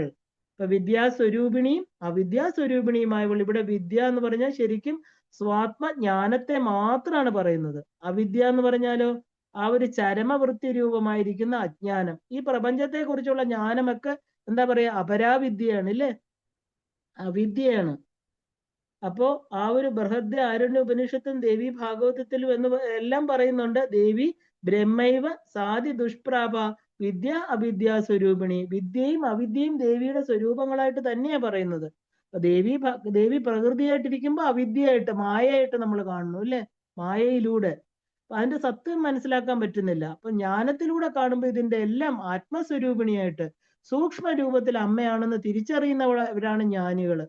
ഇപ്പൊ വിദ്യയും അവിദ്യയും ദേവി രണ്ട് രൂപങ്ങളായതുകൊണ്ട് ഒന്നുകൊണ്ട് ജീവികള് മോക്ഷമടയുകയും മറ്റതുകൊണ്ട്, അതായത് കർമ്മപാശത്തില് ഇല്ലെ, പശു പാശം ബന്ധിതരായിട്ട് നമ്മള് പശുക്കളായിട്ട് ബന്ധിക്കപ്പെടുകയും ചെയ്യണു എന്ന് പറയണം. അപ്പൊ ശുദ്ധ വിദ്യയായിരിക്കുന്ന ജ്ഞാനവും മായാരൂപമായിരിക്കുന്ന അവിദ്യയും ദേവിയുടെ സ്വരൂപങ്ങൾ തന്നെയാണ്. ഇപ്പൊ അവിദ്യാ സ്വരൂപിണി മഹാകാമേശ നയന കുമുദ ആഹ്ലാദ കൗമുദി. മഹാകാമേശ നയന കുമുദ ആഹ്ലാദ കൗമുദി. മഹാകാമേശ്വരൻ എന്ന് പറയുന്ന ശിവന്റെ നയനം കണ്ണ്, കുമുദം എന്ന് പറഞ്ഞ ആമ്പല്, കൗമുദി നിലാവ്. അപ്പൊ ശിവന്റെ കണ്ണുകളാകുന്ന ആമ്പൽ പൂക്കൾക്ക് നിലാവായിരിക്കുന്നവൾ. ശിവനയനം എന്ന് പറഞ്ഞാൽ എന്താ? ജ്ഞാനത്തിന്റെ പ്രതീകമാണ് അല്ലേ ഭഗവാൻ. അങ്ങനെ ശക്തിപ്പെടുത്തുന്നവൾ. അപ്പോ മഹാകാമേശ്വരന്റെ നയനങ്ങളാകുന്ന കുമുദങ്ങളെ ആഹ്ലാദിപ്പിക്കുന്ന നിലാവായിട്ടിരിക്കുന്നവൾ. ചന്ദ്രിക തട്ടുമ്പോഴാണ് ആമ്പൽ പൂക്കൾ ആഹ്ലാദം കൊണ്ട് വിരിയുന്നത് അല്ലെ. പ്രസിദ്ധമായിരിക്കുന്ന കവി സങ്കേതമാണിത്. മഹാകാമേശ്വരന്റെ നയനങ്ങളെ ആമ്പൽ പൂക്കളായിട്ടും ദേവിയെ കൗമുദിയായിട്ടും വർണ്ണിച്ചിരിക്കുകയാണ് ഇവിടെ. അപ്പൊ ചന്ദ്രിക ഇല്ലെങ്കിൽ ആമ്പൽ പൂ വിരികയില്ലെന്നും അതുപോലെ ദേവി രൂപമായിരിക്കുന്ന ചന്ദ്രിക തട്ടാതെ ശിവൻ ആഹ്ലാദിക്കുകയില്ലെന്നും വ്യംഗ്യം. അതുകൊണ്ട് തന്നെയാണ് സൗന്ദര്യ ലഹരിയിൽ എന്താ പറയുന്നത്? ശിവശക്തിയായുക്തോ യതി ഭവതി ശക്തപ്രഭുവിതും നജേദേവൻ ദേവോ നഖല കുശലസ്പന്ദിത മതി. അപ്പൊ സൗന്ദര്യ ലഹരി പദ്യത്തിലെ ആശയം നമ്മൾ ഓർക്കണം. കൗമുദി എന്ന പദത്തിന് ചന്ദ്രിക എന്നും കാർത്തിക മാസത്തിലെ പൗർണമി എന്നും ഇതിന് അർത്ഥം എടുക്കാം. ഈ അർത്ഥം സ്വീകരിച്ചാലും ഇത് തന്നെയാണ് അതിന്റെ അർത്ഥമായിട്ട് വരുന്നത്. അപ്പോ ആ ദേവി ആരാണ്? ഭക്തഹാർദ തമോഭേദ ഭാനു ഉദ്ഭാനു സന്തതി ശിവദൂതി ശിവാരാധ്യ ശിവമൂർത്തി ശിവങ്കരി. ഇനിയെല്ലാം ശിവനുമായിട്ട് ചേർന്ന നാമങ്ങളാണ് അമ്മയ്ക്ക് വരാൻ പോകുന്നത് ഇല്ലേ? അപ്പോ ഭക്തഹാർദ തമ ഭേദ ഭാനുമത് ഭാനു സന്തതി. അപ്പം ഹാർദ്ര തമസ് എന്ന് പറഞ്ഞാൽ എന്താ? ഹാർദ തമസ് ഹൃദയത്തിലെ അന്ധകാരം. മറ്റേ നമ്മുടെ എന്താ പറയുക, സൗന്ദര്യ ലഹരിയില് അജ്ഞാനാം അവിദ്യാനാം അന്തസ്തിമിര മിഹിരദീപ നഗരി ജഡാനാം ചൈതന്യസ്തഭ മകരന്ദ ശ്രുതിഞ്ചരി അല്ലെ? ഇപ്പൊ നമ്മുടെ ഈ ഹൃദയത്തിലിരിക്കുന്ന അജ്ഞാനമാകുന്ന തമസ്, ആർദ്ര തമസ്, ഹൃദയത്തിലെ അന്ധകാരം, അതിനെ ഭേദിക്കുക, തകർക്കുക. ഭാനു എന്ന് പറഞ്ഞാൽ സൂര്യൻ, ഭാനുമത് സൂര്യന് തുല്യമായ, ഭാനു രശ്മി, സന്തതി അലകൾ പോലെയുള്ള ഇടമുറിയാത്ത പ്രവാഹം. അപ്പൊ ഭക്തരുടെ ഹൃദയത്തിലെ ഇരുട്ടിനെ തകർക്കുന്ന സൂര്യ തുല്യമായിരിക്കുന്ന രശ്മിയുള്ളവൾ. അപ്പൊ ഭക്തന് പിഴ പറ്റിയാലും എത്ര തവണ പറ്റിയാലും അമ്മയുടെ കാരുണ്യം അത് അവസാനിക്കാതെ പ്രവഹിച്ചുകൊണ്ടേയിരിക്കും എന്ന് പറയണം അല്ലെ? അപ്പോ ഭക്തരുടെ ഹൃദയത്തിലെ തമസ്സിനെ ഭേദിക്കുന്നതില് ഭാനുമാന്റെ, സൂര്യന്റെ ഭാനുസന്തതി രശ്മി സമൂഹമായിട്ടുള്ളവൾ ലളിതാംബിക ഭക്തപ്രിയയാണ് ഇല്ലേ? അപ്പൊ നമ്മൾ ഇതിന് ഒരുപാട് പ്രാവശ്യം കണ്ടു അമ്മയുടെ കരുണ. പല നാമങ്ങളിലും ഇത് സൂചിപ്പിച്ചാണ് വരുന്നത്. ഭക്തരുടെ എല്ലാ ദുഃഖങ്ങളും നീക്കുന്നവളാണ് ദേവി. പ്രാണികൾക്കും ദുഃഖ കാരണം എന്താണ്? തമോ രൂപമായിരിക്കുന്ന അജ്ഞാനമാണ്. ഭക്തരുടെ ഹൃദയത്തില് തമസ് കുടികൊള്ളുന്നിടത്തോളം കാലം അവർക്ക് ഭക്തനാണെങ്കിലും ദുഃഖം അവർക്ക് അനുഭവിക്കേണ്ടതായിട്ട് വരും. അപ്പൊ താപത്രയങ്ങളിൽ നിന്ന് അവരെ മോചിപ്പിക്കുന്നതിന് തമസ് നശിപ്പിക്കുക മാത്രമേ വഴിയുള്ളൂ. അപ്പൊ ഹൃദയത്തിൽ കുടികൊള്ളുന്ന തമസിനെ ഭേദിക്കുന്നതിന് ജ്ഞാനരൂപമായിരിക്കുന്ന പ്രകാശം ഹൃദയത്തിൽ എത്തണം. അപ്പൊ തമസിന് ഇരുട്ടെന്ന് അർത്ഥമുണ്ട്. ഇരുട്ട് അകറ്റാൻ എന്താണ്? സൂര്യന്റെ ഒരു കിരണം കടന്നു ചെന്നാൽ മതി ഇല്ലേ? അപ്പൊ ഭക്തരുടെ ഹൃദയത്തിലെ തമസ് അകറ്റാന് ജ്ഞാനസൂര്യന്റെ ഒരു കിരണം മതിയാകും. അപ്പൊ നാമത്തില് ഭാനുമുത്ഥാന സന്തതി എന്ന് പറഞ്ഞാൽ ആ പ്രയോഗം ഭാനുമാനായിരിക്കുന്ന സൂര്യന്റെ ഭാനുസന്തതി കിരണ സമൂഹം. അപ്പൊ ആ ഒരു എത്തുന്നിടത്ത് ഇരുട്ട് പൂർണ്ണമായിട്ട് നശിക്കണു ഇല്ലേ? അതുപോലെ ദേവീ സ്മരണയുള്ള ഭക്തന്റെ ഹൃദയത്തിലെ അജ്ഞാനം ദേവീ സ്മരണയുണ്ടാകുന്ന നിമിഷത്തിൽ തന്നെ പൊടുന്നനെ അല്ലെ, പെട്ടെന്ന് അമ്മ സദ്യപ്രസാദിനിയാണെന്ന് നമ്മൾ കണ്ടു. ആ നിമിഷത്തിൽ തന്നെ അത് പൂർണ്ണമായിട്ട് നശിച്ചു പോകും എന്ന് പറയുന്നു. ഇപ്പൊ ഭഗവത്ഗീതയിൽ ഭഗവാൻ എന്താ പറയുന്നത്? മച്ചിത്ത മദ്ഗത പ്രാണ ബോധയന്ത പരസ്പരം കഥ എന്തശ്ച മാം നിത്യം തുഷ്യന്തിജ രമന്തിജ തേഷാം സതതയുക്താനം ഭജതാം പ്രീതിപൂർവകം ദദാമി ബുദ്ധിയോഗം തം ഏനയ ഉപയാന്തിതേ തേഷാം ഏവാനുകമ്പാർത്ഥം അഹം അജ്ഞാനജം തമ നാശയാം ആത്മഭാവസ്തു ജ്ഞാനദീപേന ഭാസ്വത. വളരെ അർത്ഥമായിട്ടുള്ള ഭഗവത്ഗീതയിലെ ഒരു ശ്ലോകമാണിത്. എന്നില് മനസ്സിനെ നിർത്തുന്നവരും ജീവിതത്തെ എന്നിൽ അർപ്പിക്കുന്നവരും സമർപ്പിക്കുന്നവരും എന്റെ കഥകള് മറ്റുള്ളവർക്ക് പറഞ്ഞു കൊടുക്കുന്നവരും സന്തോഷിക്കുന്നവരും രമിക്കുകയും ചെയ്യുന്നു. പ്രേമത്തോടെ എന്നെ ഭജിക്കുകയും എപ്പോഴും സമാധിയിലേർപ്പെട്ട ചിത്തത്തോടെ കഴിയുകയും ചെയ്യുന്ന അവർക്ക് ഞാൻ എന്നെ പ്രാപിക്കാൻ സഹായിക്കുന്നു. ആ ബുദ്ധിയോഗത്തെ കൊടുക്കും. അവരെ ദയാപൂർവം അനുഗ്രഹിക്കുന്നതിനായിട്ട് ഞാൻ അവരുടെ അന്ധകരണത്തിൽ പ്രകാശിച്ച ജ്ഞാനമാകുന്ന ദീപത്താൽ അജ്ഞാനജന്യമായിരിക്കുന്ന തമസിനെ നശിപ്പിക്കുന്നു. ഇനി ഇതിൽ കൂടുതൽ എന്താ വേണ്ട? വിഷ്ണു രൂപിണിയായിരിക്കുന്ന സാക്ഷാൽ അമ്മേ നാരായണ എന്ന് നമ്മൾ വിളിക്കുന്ന നാരായണി തന്നെയാണ് ഇത് പറയുന്നത് അല്ലേ? ഭഗവത്ഗീതയില് ഭഗവാൻ പറയുക എന്ന് പറഞ്ഞാൽ എന്താ? സാക്ഷാൽ ദേവി. ചരാചരാത്മകം വിശ്വം വിഷ്ണുരേവന സംശയ വിഷ്ണു സാക്ഷാത് ഉമാദേവി അല്ലെ? വിഷ്ണു ആരാണ്? അമ്മ തന്നെയാണ് അല്ലെ? അമ്മേ നാരായണ എന്ന് വിളിക്കുന്നത് കൊണ്ടാണ്. അവരുടെ മനസ്സിൽ അവിദ്യാനാം അന്തസ്തിമിര മിഹിര ദീപനഗരി ജഡാനാം ചൈതന്യ സ്തവക മകരന്ദ ശ്രുതീഞ്ചരി അല്ലെ? അപ്പൊ എല്ലാവരുടെ ഉള്ളിലും ആ തമസ്, ആ ഒരു എന്താ പറയാ, അജ്ഞാനമാകുന്ന ഇരുട്ടെന്ന് പറഞ്ഞാൽ എന്താ? അറിവില്ലായ്മ അല്ലെ? അവിടെ ഒരു പ്രകാശ കിരണമായിട്ട് ആ അവിദ്യയാകുന്ന ആ തിമിരത്തെ മാറ്റിക്കൊണ്ട് അല്ലെ പ്രകാശമാകുന്ന ഒരു നഗരത്തിലേക്ക് നമ്മളെ കൂട്ടിക്കൊണ്ടുപോകാൻ ആർക്ക് കഴിയും? അമ്മയ്ക്ക് മാത്രമേ കഴിവുള്ളൂ. അമ്മയുടെ അനുഗ്രഹം അല്ലെ, അമ്മയുടെ സ്നേഹം ഇതിനെല്ലാം നമ്മളെ സഹായിക്കണമെന്നർത്ഥം. അപ്പൊ ദേവി ആരാണ്? ശിവദൂതി. അടുത്ത നാമം പറയണു അമ്മ ശിവദൂതിയാണെന്ന്. ശിവൻ ദൂതനായിട്ടുള്ളവൾ. ദേവി മഹാത്മ്യത്തിൽ വിവരിക്കുന്ന കഥാസൂചന ഇവിടെ പ്രസക്താണ്. കാരണം ശുംഭനിശുംഭന്മാരെന്ന ദൈത്യന്മാരുമായിട്ട് മഹാദേവി യുദ്ധം ചെയ്യുമ്പോൾ ദേവിയുടെ ശരീരത്തിൽ നിന്നുണ്ടായ ചണ്ഡികാശക്തി ശിവനെ ദൂതനായിട്ട് ആ ഒരു ശുംഭനിശുംഭന്മാരെ അടുത്തേക്ക് അയച്ചു എന്ന് പറയണു അല്ലേ? അപ്പൊ എന്താ ആ ഒരു തതോ ദേവി ശരീരാത്തു വിഷ്കൃതന്ത അതിഭീഷണ ചണ്ഡികാശക്തി അത്യുഗ്ര ശിവ ശത നിനാദിനി സാ ചാഹ ധൂമ്രജടില മീശാനം അപരാജിത ദൂതത്വം ഗച്ഛ ഭഗവാൻ പാർശ്വം ശുംഭ നിശുംഭയോ. അല്ലേ? ഭഗവാൻ എന്താ അവിടെ ശിവന്റെ ദൂതനായിട്ട് പോവാണ് ഭഗവാൻ. അപ്പൊ ബ്രൂഹി ശുംഭം നിശുംഭം ച ദാനവാദി ഗർവിതൗ ഏ ചാന്യേ ദാനവാസ്തത്ര യുദ്ധായ സമുപസ്ഥിത ത്രൈലോക്യം ഇന്ദ്രോ ലഭതാം ദേവാസന്തു ഹവർഭുജ യൂയം പ്രയാന്ത പാതാളം യതി ജീവിതമിച്ഛത. അപ്പൊ ഇത് ദേവി മഹാത്മ്യത്തിലെ ശ്ലോകങ്ങളാണ്. എന്താണ് അതിന്റെ അർത്ഥം? അനന്തരം ദേവിയുടെ ശരീരത്തിൽ നിന്ന് അത്യുഗ്രമായും ശിവ ശതങ്ങൾ എന്ന പോലെ ശബ്ദിക്കുന്നവളുമായിരിക്കുന്ന ചണ്ഡികാ ശക്തി ഉത്ഭവിച്ചു.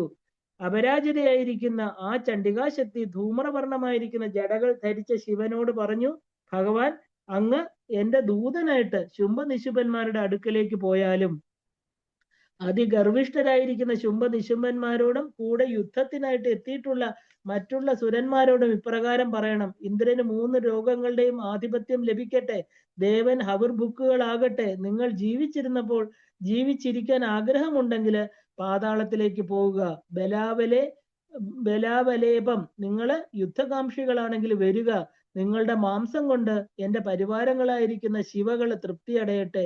ഇങ്ങനെ ശിവനെ തന്നെ ദൂതകൃത്യത്തിൽ നിയോഗിക്കപ്പെട്ടവൾ ദേവി ശിവദൂതി എന്ന ലോകമെങ്കും വിഖ്യാതയായവൾ. പുഷ്കര തീർത്ഥ നിവാസിനിയായിരിക്കുന്ന ഒരു ദേവി മൂർത്തിക്ക് ശിവദൂതി എന്ന് പേരുണ്ട്. പത്മപുരാണത്തില് ആ ഒരു പ്രസ്തുതമായി ഈ ദേവിയെ കുറിച്ച് പറയുന്നുണ്ട്. അപ്പോ ശിവദൂതി ആയിരിക്കുന്നവൾ, അപ്പോ ശിവദൂതി എന്ന് പറഞ്ഞാൽ ശിവന് ദൂതിയായിരിക്കുന്നവൾ. ശിവം എന്ന് പറഞ്ഞാൽ മംഗളാണ്, മോക്ഷം ഇല്ലേ? ദൂതി എന്ന് പറഞ്ഞാൽ നയിക്കുന്നവൾ. അപ്പൊ മംഗളത്തിലേക്ക് മോക്ഷത്തിലേക്ക് നയിക്കുന്നവളെന്നും നമുക്ക് അർത്ഥം എടുക്കാം. ശിവജ്ഞാനപ്രദായിനി, ശിവപ്രാണനാടി എന്നൊക്കെ പറഞ്ഞാൽ എന്താ?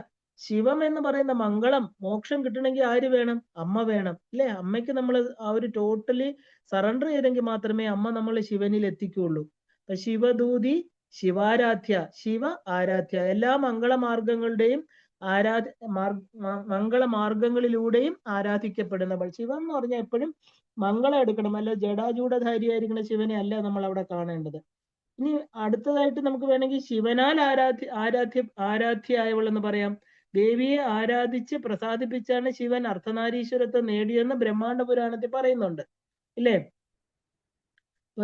ശരിക്കും പറഞ്ഞ ആ ഒരു ധ്യാന യോഗ ബലം കൊണ്ട് ആ ഒരു ശിവൻ ദേവിയെ ആരാധിച്ച് ആ ഒരു സർവസിദ്ധി നേടിയിട്ട് അർദ്ധനാരീശ്വരനായിട്ട് തീർന്നു. അപ്പൊ ആരായി ശിവാരാധ്യ? ശിവമൂർത്തി ശിവംകരി. അപ്പൊ ഇതെല്ലാം ചേർന്ന് വരുന്ന നാമങ്ങളാണ് ശിവദൂതി, ശിവാരാധ്യ, ശിവമൂർത്തി ശിവംകരി. അപ്പൊ ശിവമൂർത്തി എന്ന് പറഞ്ഞാൽ എന്താ? ശിവം മംഗളം, മോക്ഷം, മൂർത്തി എന്ന് പറഞ്ഞാൽ സ്വരൂപം. ഇപ്പൊ മോക്ഷ സ്വരൂപിണി, മംഗള സ്വരൂപിണി, അമ്മയുടെ രൂപത്തിൽ നിന്ന് മംഗളം ഊർജം പ്രസരിച്ചുകൊണ്ടേയിരിക്കുന്നു അല്ലെ? ശിവം കരി, കരി എന്ന് പറഞ്ഞാൽ ചെയ്യുന്നവൾ, അപ്പൊ മംഗളത്തെ ചെയ്യുന്നവൾ.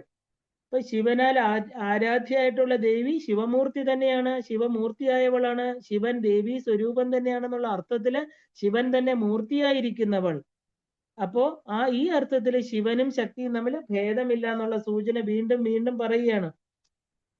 കാരണം ആ ഒരു രുദ്രൻ എന്ന് പറയുന്ന ആ ഒരു എന്താ പറയാ ഏകാദശ രുദ്രന്മാരെല്ലാം തന്നെ നമ്മൾ എന്താ പറയുന്ന ആ രുദ്രാണിയായിട്ട് ദേവി ഇരിക്കുന്നുണ്ട് അവിടെ. അപ്പൊ ഏത് ശിവഭാവം വന്നാലും ദേവിയും അവിടെ ഉണ്ട്. അപ്പൊ ശിവ എന്നുള്ളത് മംഗളമയി ഇല്ലേ? അതുകൊണ്ടാണ് അമ്മയെ നമ്മൾ എന്താ പറയുന്നത്, ഏറ്റവും ഉയർന്ന മന്ത്രം എന്ന് പറയുന്നത് എന്താ? സർവമംഗള മംഗല്യേ ശിവേ സർവ അർത്ഥ സാധികേ ശരണ്യേ ത്രംബകേ ഗൗരി നാരായണീ നമോസ്തുതേ. ഈ ദേവി മഹാത്മ്യ അന്തർഗതമായിരിക്കുന്ന നാരായണീ സ്തുതിയിലെ രത്നഭൂതമായിരിക്കുന്ന ശ്ലോകം എന്നാ ഇത് പറയുന്നത്. കാരണം ഏറ്റവും മംഗളത്തെ കൊടുക്കുന്ന ശ്ലോകമാണിത്. അപ്പൊ മംഗള സ്വരൂപിണി എന്നാണ് ഇതിനർത്ഥം. സർവമംഗള മംഗല്യേ, എല്ലാത്തിനും മംഗളമായിരിക്കുന്ന, എല്ലാത്തിലും ഇല്ലേ? എപ്പോഴും. അപ്പോ ആ ഒരു ശരിക്കും പറഞ്ഞാല് ശിവശബ്ദം എന്ന് പറഞ്ഞാൽ മോക്ഷം എന്ന അർത്ഥത്തിലും പ്രയോഗം എടുക്കണം. മോക്ഷരൂപിണിയായിരിക്കുന്ന ആ അല്ലയോ ദേവി ഇല്ലേ? അപ്പൊ ശരിക്കും പറഞ്ഞ അധമുക്തേ സ്വരൂപം ദേ പ്രവക്ഷ്യാമി സമാസത എന്ന് തുടങ്ങി ആ ഒരു എന്താ പറയാ, ശരിക്കും പറഞ്ഞ ദേവി എന്ന് പറഞ്ഞാല് ആ ഒരു വിശുദ്ധ വിദ്യ, മോക്ഷവുമായിട്ട് ബന്ധം, അമ്മ മോക്ഷ സ്വരൂപിണിയാണ് ഇല്ലേ? ആ ഒരു അവിദ്യയെ മാറ്റിയിട്ട് മുക്തി തരുന്നവളാണ്, വിദ്യാസ്വരൂപിണിയാണ്, വിശുദ്ധയാണ്. ഇപ്പൊ മോക്ഷം എന്ന് പറഞ്ഞാൽ എന്താ? ദേവി സായുജ്യമാണ് അല്ലേ? ദേവിയെ ശിവമൂർത്തി എന്നുള്ള പദം കൊണ്ട്, അതുകൊണ്ടാണ് ഇവിടെ എന്താ പറയാ വൈശന്യാദി വാഗ്ദേവതകൾ പ്രത്യേകം പറയുന്നത് ശിവമൂർത്തി ശിവം കരി. അപ്പൊ ശിവമൂർത്തിയായിരിക്കുന്നവള് ശിവം കരി എന്ന് പറഞ്ഞാൽ എന്താ? കരി ചെയ്യുന്നവൾ, മംഗളത്തെ ചെയ്യുന്നവളാണ് ദേവി. അപ്പൊ ശിവത്തെ, മംഗളത്തെ ചെയ്യുന്നവൾ, ശിവ ശിവ ശരിക്കും പറഞ്ഞാൽ ശിവനാക്കി ചെയ്യുന്നവൾ എന്ന് വ്യാഖ്യാനം. ഭക്തന്മാരുടെ അജ്ഞാനം ദേവി പ്രസാദം കൊണ്ട് നീങ്ങുമ്പോ അവരെന്തായിട്ട് തീരുന്നു? ശിവരൂപങ്ങളായിട്ട് തീരുന്നു. ബ്രഹ്മസായുജ്യത്തിന് ഭക്തരെ അർഹരാക്കി ശിവസ്വരൂപമാക്കുന്നവൾ എന്ന് രണ്ടാമത്തെ അർത്ഥം എടുക്കാം നമുക്ക്. അപ്പൊ മംഗളദായിനിയായിരിക്കുന്ന ദേവി ആ ശരിക്കും പറഞ്ഞാൽ ലൗകികരായ ഭക്തജനങ്ങൾക്ക് ഐഹിക സുഖകരമായിരിക്കുന്ന മംഗളം നൽകുന്നവളാണ്. ആ അർത്ഥവും എടുക്കാം, അതിന് പ്രാമുഖ്യം കൊടുക്കാം. എന്നിട്ട് താപത്രയങ്ങളിൽ നിന്ന് ഭക്തരെ രക്ഷിച്ച് മംഗളത്തെ ദാനം ചെയ്യുന്നവളെന്ന് നമുക്ക് അങ്ങനെയും ഒരു അർത്ഥം എടുക്കാം. കാരണം ഇത് രണ്ടും ഭോഗമോക്ഷപ്രദയാണ് ദേവി. അപ്പൊ രണ്ടും കൊടുക്കുന്നവളാണ്. അപ്പൊ എന്താ? ശിവങ്കരി, ശിവപ്രിയ. ഇനി അടുത്തത് എന്താ? ശിവപ്രിയ, ശിവപര, ശിഷ്ടേഷ്ട, ശിഷ്ടപൂജിത, അപ്രമേയ, സ്വപ്രകാശ, മനോവാചാമ ഗോചര. ശിവപ്രിയ, കാരണം ശിവം, ശുഭങ്ങള്, നന്മകള്, നന്മയാർന്ന മംഗളങ്ങളെ ഇഷ്ടപ്പെടുന്നവളാണ് ദേവി അല്ലെ? ശിവന് പ്രിയപ്പെട്ടവൾ എന്നെടുക്കാം, ശിവപത്നി എന്നർത്ഥം എടുക്കാം, ശിവൻ പ്രിയനായിട്ടുള്ളവൾ എന്നെടുക്കാം. എങ്ങനെ വേണമെങ്കിലും നമുക്ക് ഇതിനെ വിഗ്രഹിച്ചാലും അർത്ഥം ഒന്ന് തന്നെയാണ്. മംഗളങ്ങളെ ഇഷ്ടപ്പെടുന്നവളെന്ന് നമുക്ക് പറയാം. അപ്പോ ശിവപ്രിയ, ശിവപര. ശിവം എന്ന് പറഞ്ഞാൽ സിദ്ധികളായിട്ട് എടുക്കണം, പര അപ്പുറം, അതീതം. ഇപ്പൊ യോഗ സാധനകൾ അനുഷ്ഠിക്കുമ്പോഴുണ്ടാകുന്ന സിദ്ധികൾക്ക് അപ്പുറം നിൽക്കുന്നവൾ. ഇപ്പൊ ശിവം ഇവിടെ ശുഭസിദ്ധികളെയാണ് സൂചിപ്പിക്കുന്നത്. അപ്പൊ ശിവനില് താല്പര്യമുള്ളവൾ അല്ലേ? അപ്പൊ മംഗളം, അപ്പൊ ശിവന് പ്രിയപ്പെട്ടവൾ, ശിവപത്നി. അപ്പൊ ശിവനില് താല്പര്യമുള്ള അവൾ എന്നുള്ള അർത്ഥം എന്താ? ശിവപര. ശിവം എന്ന് പറഞ്ഞാൽ നമ്മള് സിദ്ധികളാണെന്ന് കണ്ടു അല്ലെ? അപ്പൊ ശിവനിൽ താല്പര്യമുള്ളവര്, ശിവഭക്തിയും ശിവന്റെ അർത്ഥാംഗിയുമായിരിക്കുന്ന ദേവിക്ക് ശിവനിലൊഴികെ മറ്റാരിലും താല്പര്യമില്ല എന്ന് ഈ നാമം കുറിക്കുകയാണ്. വ്യാഖ്യാനം അങ്ങനെയാണ് എടുക്കാൻ. കാരണം ശിവനിലും ശ്രേഷ്ഠമായവൾ എന്ന് വ്യാഖ്യാനം പറയാം. കാരണം ശിവൻ ശക്തിയാധീനനാണ് അല്ലെ? സൗന്ദര്യ ലഹരി മഹിമേല് ശിവശക്തിയാ യുക്തോ യതി ഭവതി പ്രഭവിതം എന്ന് പറയുന്നത് നചേദേവം ദേവോ ന ഖലു കുശല സ്പന്ദിതമവി എന്ന ശ്ലോകത്തെ സൂചിപ്പിക്കുമ്പോൾ അനങ്ങാൻ പോലും ശക്തി വേണമെങ്കിൽ എന്ന ശിവന് പറ്റില്ല, കാരണം ദേവി ഇല്ലാതെ അല്ലെ? അപ്പോ ആ ഒരു സൃഷ്ടി സ്ഥിതി ലയ കർത്താക്കളെല്ലാം തന്നെ ദേവിയെ ആശ്രയിച്ചാണ് ഇരിക്കുന്നത്. കാരണം ശിവന് പോലും ചലിക്കണമെങ്കിൽ ദേവി വേണം. ഈ കാര്യത്തിൽ സൂചിപ്പിക്കുകയാണെങ്കിൽ ശിവനിൽ നിന്ന് ശിവന്റെ തന്നെ ഉയർന്ന സ്വതന്ത്ര ശക്തിയാണ് ദേവി എന്നും പറയാം. ഇപ്പൊ ശിവപര, ശിഷ്ടേഷ്ട. ശിഷ്ടേഷ്ട എന്ന് പറഞ്ഞാൽ ശിഷ്ട, നന്മ നിറഞ്ഞവൾ. ഇഷ്ട എന്ന് പറഞ്ഞാൽ ഇഷ്ടപ്പെടുന്നവൾ, ആത്മീയ വികാസമുള്ളവർ, ഇഷ്ടപ്പെടുന്നവൾ. കാരണം നമ്മൾ ഒരു തലത്തില് ജ്ഞാനത്തിന്റെ ഉയർച്ചയില് നമ്മൾ ദേവിയെ അറിയുമ്പോഴാണ് ശരിക്കും പൂർണ്ണമായിരിക്കുന്ന ജ്ഞാനം കിട്ടുന്നത് അല്ലേ? അപ്പൊ ശിഷ്ടരെ ഇഷ്ടപ്പെടുന്നവൾ, കാരണം അമ്മയുടെ രൂപത്തിൽ ദേവിയെ ആരാധിച്ച പെട്ടെന്നാണ് നമുക്ക് ഈ ജ്ഞാനം കിട്ടുക. അപ്പൊ ശിഷ്ടർക്ക് ഇഷ്ടമായവൾ എന്ന് പറയാം. ശിഷ്ട എന്നുള്ള ശബ്ദത്തിന് ധർമാചരണത്തിന്റെ യാഗാദികളെ, പൂജ, ധ്യാനം തുടങ്ങിയവയെ കുറിക്കുകയാണ്. അപ്പൊ ഓരോ വ്യക്തിയും ജന്മം കൊണ്ടോ കർമ്മം കൊണ്ടോ എത്തിച്ചേരുന്ന സ്ഥാനങ്ങൾക്ക് തക്ക ആ കർമ്മങ്ങളിൽ ഏർപ്പെടുന്നത് ധർമാചരണം. അതില് ഭഗവത് അർപ്പണമായിട്ട് ഫലാപേക്ഷ കൂടാതെ ചെയ്യുമ്പോൾ അതിന് വിഹിതമായിരിക്കുന്ന ആ ഒരു ധർമാചരണം, ഈശ്വരോന്മുഖമായിരിക്കുന്ന ചിന്ത, ആ ഒരു ശാസ്ത്രോക്തമായിരിക്കുന്ന രീതിയിലുള്ള ധ്യാനം, മനനം, പൂജാതി കർമ്മങ്ങൾ എന്നിവയും ഇതിൽ പെടുന്നുണ്ട്. ഈ വക കർമ്മങ്ങൾ അനുഷ്ഠിക്കുന്നവൾ ശിഷ്ടർ. അപ്പൊ ശിഷ്ടരെ ഇഷ്ടപ്പെടുന്നവൾ എന്നോ ശിഷ്ട കർമ്മങ്ങളെ ഇഷ്ടപ്പെടുന്നവൾ എന്നോ നമുക്ക് വ്യാഖ്യാനിക്കാം. രണ്ടു തരത്തിൽ എടുത്താലും ഈ തത്വത്തിന് കാര്യമായിട്ട് മാറ്റമില്ല. കാരണം അങ്ങനെയുള്ളവരെ തന്നെ പൂജിക്കുന്നവരില്, ശിഷ്ടന്മാരില് വളരെയധികം താല്പര്യമുള്ളവൾ അല്ലെ? ആ ഒരു അനുഗ്രഹം കൊടുക്കുന്നവൾ, ശിഷ്ടപൂജിത. അതും ഇത് തന്നെയാണ്, ശിഷ്ടന്മാരാൽ പൂജിക്കപ്പെടുന്നവൾ. അതായത് മുൻ നാമത്തിന്റെ വ്യാഖ്യാനത്തിൽ ശിഷ്ടരാരെന്ന് നമ്മൾ കണ്ടു. ശിഷ്ടന്മാരാൽ വിധിപ്രകാരം പൂജിക്കപ്പെടുന്നവളാണ് ദേവി. ശിഷ്ടന്മാർക്ക് മാത്രമേ ദേവിയെ പൂജിക്കാനുള്ള ഭാഗ്യം കിട്ടുള്ളൂ എന്നും നമുക്ക് സൂചിപ്പിക്കാം അല്ലെ? കാരണം എന്താണ്? അധസ്ത്വാം ആരാധ്യം ഹരിഹര വിരിഞ്ചാതിവിരവി പ്രണന്തും സ്തോതും വാ കഥം അകൃത പുണ്യ പ്രഭവതി. ഹരിഹര വിരിഞ്ചാദികളാൽ ആരാധ്യയായിരിക്കുന്ന നിന്നെ പ്രണമിക്കാനും സ്തുതിക്കാനും പുണ്യം ചെയ്യാത്തവർക്ക് എങ്ങനെ കാണും, ഇല്ലെങ്കിൽ എങ്ങനെ ത്രാണി ഉണ്ടാകുമെന്ന് ഭഗവത് പാദര് ചോദിക്കുകയാണ്. കാരണം എന്താ പറയാ, ബ്രഹ്മാവിഷ്ണു രുദ്രന്മാരാൽ പൂജിക്കപ്പെടുന്ന ദേവിയെ നമസ്കരിക്കണമെങ്കിൽ പോലും അനേക ജന്മത്തെ പുണ്യം ഉണ്ടായിരിക്കണം. പുണ്യമില്ലാത്തവർക്ക് സാധ്യമല്ല.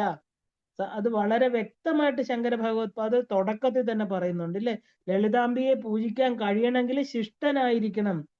മറിച്ച് പറഞ്ഞാൽ ശിഷ്ടന്മാർക്ക് മാത്രമേ അതിനുള്ള അവസരം കിട്ടുള്ളൂ. അല്ലാത്തവർക്ക് ആ ഒരു ഫേക്ക് ആയിട്ടുള്ള പരമ്പരകളിൽ പോവും, ഫേക്ക് ആയിട്ടുള്ള ആളുകളുടെ കൂടെ സംസർഗം വരും, ഇല്ലെങ്കിൽ നമ്മുടെ യാത്ര പൂർത്തീകരിക്കാൻ സാധ്യമല്ല. ശ്രീവിദ്യ ഉപാസന നിസ്സാര കാര്യമല്ല. ശിഷ്ടന്മാർക്ക് മാത്രം, നന്മ ചെയ്യുന്നവർ, നല്ല മനസ്സുള്ളവർക്ക് അല്ലെ, നിഷ്കളങ്കരായിരിക്കുന്നവര്, കംപ്ലീറ്റ് ദേവിക്ക് സറണ്ടർ ചെയ്തവര്, ആ ടോട്ടലായിട്ട് അല്ലെ ദേവിയുടെ പാദപത്മങ്ങൾ എല്ലായിടവും അമ്മയെ കാണുന്നവർക്ക് മാത്രമേ അവിടെ നമുക്കൊരു എന്താ പറയാ, അകത്തൊന്ന് പുറത്തൊന്ന് നമ്മൾ നേരത്തെ കണ്ടു, അങ്ങനെയുള്ളവർക്ക് ദേവിയെ പൂജിക്കാൻ സാധ്യമല്ല എന്ന് വളരെ വ്യക്തമായിട്ട് പറയുന്നു. അതുകൊണ്ടാണ് ശിഷ്ടപൂജിത എന്ന് എടുത്തു പറയുന്നത്. ശിഷ്ടന്മാരാൽ മാത്രമേ അവർക്കേ ദേവിയെ പൂജിക്കാൻ പറ്റുള്ളൂ. ആ ദേവി ആരാണ്? അപ്രമേയ. കാരണം എന്താ കാരണം? പ്രമേയം എന്ന് പറഞ്ഞാൽ അറിവിന് വിധേയമാകുന്നത്, അറിയാൻ കഴിയുന്നത്, അറിവിന് വിധേയമാകുന്നതിന് ഉപരിയായിട്ട് നിൽക്കുന്നവളാണ് അപ്രമേയ. അളക്കാനോ പ്രമാണങ്ങൾ കൊണ്ട് സമർത്ഥിക്കാനോ കഴിയാത്തവൾ. ദേവിയുടെ മഹിമ അതിശയങ്ങള് ഇന്ന തരത്തിലാണെന്ന് പറയണമെങ്കിൽ മറ്റെന്തെങ്കിലും തോത് ഉപയോഗിക്കണം. കാരണം അങ്ങനെ കിട്ടാവുന്ന തോതുകൾ ഒന്നും കൊണ്ട് അളക്കാൻ പറ്റാത്തവൾ. വേദാംഗങ്ങൾ തൊട്ടുള്ള പ്രമാണങ്ങൾ പലതുണ്ടെങ്കിലും അവയ്ക്കൊന്നും ദേവിയുടെ മഹാത്മ്യം പൂർണ്ണമായിട്ട് അവതരിപ്പിക്കാൻ കഴിഞ്ഞിട്ടില്ല. വാക്കിനും യുക്തിക്കും ഭാവനയ്ക്കും അതീതമാണ് ദേവിയുടെ മഹിമ എന്നർത്ഥം. അപ്രമേയ, സ്വപ്രകാശ, സ്വയം പ്രകാശമായവൾ. ഒന്നിനെ നമുക്ക് കണ്ണുകൊണ്ട് കാണാൻ പുറമേ നിന്നുള്ള പ്രകാശം വേണം ഇല്ലേ?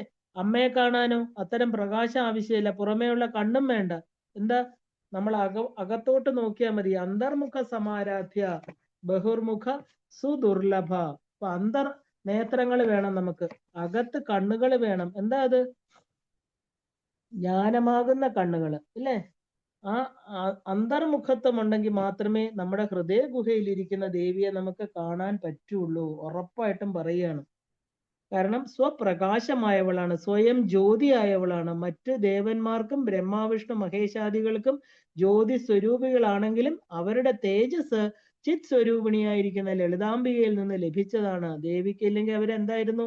പഞ്ചപ്രേതങ്ങളായിരുന്നു അല്ലേ? ഒരു പഞ്ചബ്രഹ്മങ്ങളാവാൻ കാരണം അമ്മയുടെ പ്രകാശമാണ്. ദേവിയുടെ ജ്യോതിസ് മറ്റൊന്നിൽ നിന്നും കിട്ടിയതല്ല, അത് സ്വാഭാവികമായിട്ട് സ്വന്തമായിട്ടുണ്ടായതാണ്. അതുകൊണ്ടാണ് അതിന് സ്വപ്രകാശം, സ്വയം പ്രകാശമുള്ളവൾ. സ്വപ്രകാശ മനോവാചാമ ഗോചര, മനസ്സുകൊണ്ടും വാക്കുകൊണ്ടും അറിയാനാകാത്തവൾ. നമ്മൾ കണ്ടു, ഏതോ വാചോ നിവർത്തന്റെ അപ്രാപ്യ മനസാ സഹാന്ന് ശ്രുതി പറയണു. അപ്പോ എന്താ പറയാ, യാതിത ഗോചരാവാചാം മനസാം ച വിശേഷണ ജ്ഞാനി ജ്ഞാനപരിച്ഛേദ്യ വന്ദേ ത്വാമീശ്വരീം പരാം എന്ന് വിഷ്ണു പുരാണത്തിൽ പറയണു. എങ്കിലും നമ്മള് എന്താ പറയാ, മനോവാചാമ ഗോചര എന്ന് പറയുന്ന നാമം ഒരു ഉയർന്ന ഒരു വേദവുമായിട്ട് ബന്ധപ്പെട്ട് കിടക്കുന്നതാണ്. കാരണം മനസ്സ് വാച അഗോചര. അഗോചരം എന്ന് പറഞ്ഞാൽ കാണാൻ പറ്റാത്ത, മനസ്സിനും വാക്കിനും അഗോചരമായിട്ടിരിക്കുന്നവൾ. ഇപ്പൊ മനുഷ്യർക്ക് രണ്ട് മാർഗങ്ങളേ ഉള്ളൂ. ഒന്ന് ഇന്ദ്രിയങ്ങളിലൂടെ സ്പർശം, ശബ്ദം, ഗന്ധം തുടങ്ങിയത് കൊണ്ട് അറിയുക. മറ്റൊന്ന് ഇന്ദ്രിയങ്ങളിലൂടെ നേടിയ അറിവിന്റെ അടിസ്ഥാനത്തിൽ ചിന്തിച്ചറിയുക അല്ലെ? അപ്പൊ ആദ്യത്തേത് പ്രപഞ്ചത്തിലെ വ്യക്തി വ്യാപരിക്കുന്ന സ്ഥലങ്ങളും കാലത്തും മാത്രമേ ഉപയോഗിക്കാൻ കഴിയുള്ളൂ. ഒരു വ്യക്തിയുടെ പരിചയ സീമയിൽപ്പെടുന്ന വസ്തുക്കളെയും ക്രിയകളെയും കുറിച്ചുള്ള ജ്ഞാനമേ ഇന്ദ്രിയങ്ങളിലൂടെ നേടാനും പറ്റുള്ളൂ. ഈ കാര്യത്തില് അപവാദം പറയാവുന്നത് വാഗ്രൂപമായിരിക്കുന്ന അറിവിന് മാത്രമാണ് അല്ലെ? അപ്പൊ സ്ഥലകാല സീമകളെ അതിലംഘിച്ച് വാക്കിലൂടെ അറിവ് നേടാം. അപ്പൊ കണ്ണുകളിലൂടെയോ വായന കൊണ്ടോ എന്നർത്ഥം, ശ്രോത്രങ്ങളിലൂടെയോ കേട്ടോ നേടുന്ന അറിവ് അകലെ ഇരിക്കുന്നവരുടെയോ മുമ്പ് ജീവിച്ചിരുന്നവരുടെയോ ദർശനങ്ങളും അഭിപ്രായങ്ങളും ഉൾക്കൊള്ളുന്നതാണ്. ഇനി ഒരു മാർഗം മനസ്സുകൊണ്ടുള്ള അറിവ് നേടുക എന്നുള്ളതാണ്. മനസ്സെന്ന് പറഞ്ഞത് ഇന്ദ്രിയ വാസനകൾക്ക് ഏറെക്കുറെ വിധേയമായതുകൊണ്ട് ഇന്ദ്രിയങ്ങളിൽ കൂടെ നേടിയ അറിവിന്റെ അടിസ്ഥാനത്തിലെ ചിന്ത സാധാരണയായിട്ട് വ്യാപരിക്കാറുള്ളൂ ഇല്ലേ? ഇപ്പൊ പരാശക്തിയുടെ സവിശേഷമായ അനുഗ്രഹം നേടിയ വ്യക്തികൾക്ക് ഒഴികെ ഉള്ളവരുടെ സ്ഥിതി ഇതാണ്. ഇപ്പൊ ഇന്ദ്രിയ വിഷയങ്ങളായിരിക്കുന്ന ജ്ഞാനത്തില് വാക്കാണ് ഏറ്റവും ഉത്കൃഷ്ടം എന്ന് പറഞ്ഞു. വാക്കിനും അതിൻ്റെതായിട്ടുള്ള പരിമിതികളുണ്ട്. വാക്കും അർത്ഥവും സാമൂഹിക സംസ്കാരവുമായിട്ട് ബന്ധപ്പെട്ട് കിടക്കുകയാണ്. ഒരു ഭാഷ സംസാരിക്കുന്ന ജനതയുടെ ഒരു വിഭാഗത്തിനെങ്കിലും പരിചയമുള്ള കാര്യങ്ങളെ വാക്കിലൂടെ ആവിഷ്കരിക്കാൻ പറ്റുള്ളൂ, ഇല്ലേ? ഇപ്പൊ ലളിതാംബിക എന്ന് പറയുന്ന ആദ്യ അന്തങ്ങളില്ലാത്തവളും സർവവ്യാപിയും എല്ലാത്തിനും ഉത്പത്തി കാരണവുമായിരിക്കുന്ന ബഹുരൂപയും രൂപരഹിതയുമായതുകൊണ്ട് ചിന്തിച്ചറിയാനോ വാക്കിലൂടെ അറിയാനോ കഴിയാത്ത മഹിമയോട് കൂടിയ പരാശക്തിയാണ്. അതുകൊണ്ട് മനോവാചാമഗോചര, മനസ്സിനോ വാക്കുകൊണ്ട് ഒന്നും എത്തിച്ചേരാൻ സാധിക്കില്ല, അമ്മയെ അറിയാൻ സാധിക്കില്ല എന്നർത്ഥം. അടുത്ത നാമങ്ങള് വീണ്ടും ഇതിന്റെ തന്നെ എന്താ പറയാ പിന്തുടർന്ന് വരുന്നതാണ്. ചിച്ചക്തി, ചേതനാരൂപ, ജഡശക്തി, ജഡാത്മിക, ഗായത്രി, വ്യാഹൃതി, സന്ധ്യ, ദ്വിജ, വൃന്ദ, നിഷേവിത. അപ്പോ ഈ എന്താ പറയാ ഈ നാമങ്ങളെല്ലാം തന്നെ നമുക്കിനി എന്താ പറയാ അടുത്ത സത്സംഗത്തിൽ വീണ്ടും നമ്മൾ ഈ നാമങ്ങളിലൂടെ സഞ്ചരിക്കാം. നമുക്കിപ്പോ ഇവിടെ നിർത്താം. ഭക്തിം ഭാഗ്യം യശജ്ഞാതിം വിദ്യാബുദ്ധിം ശ്രീയമ്പലം ആയുഷ്യം മുക്തി ആരോഗ്യം ദേഹിമേ പരമേശ്വരി എന്ന് പറഞ്ഞുകൊണ്ട് എല്ലാം ആ പാദപത്മങ്ങളിൽ സമർപ്പിക്കുന്നു. എല്ലാവർക്കും ശ്രീമാത്രേ നമഃ.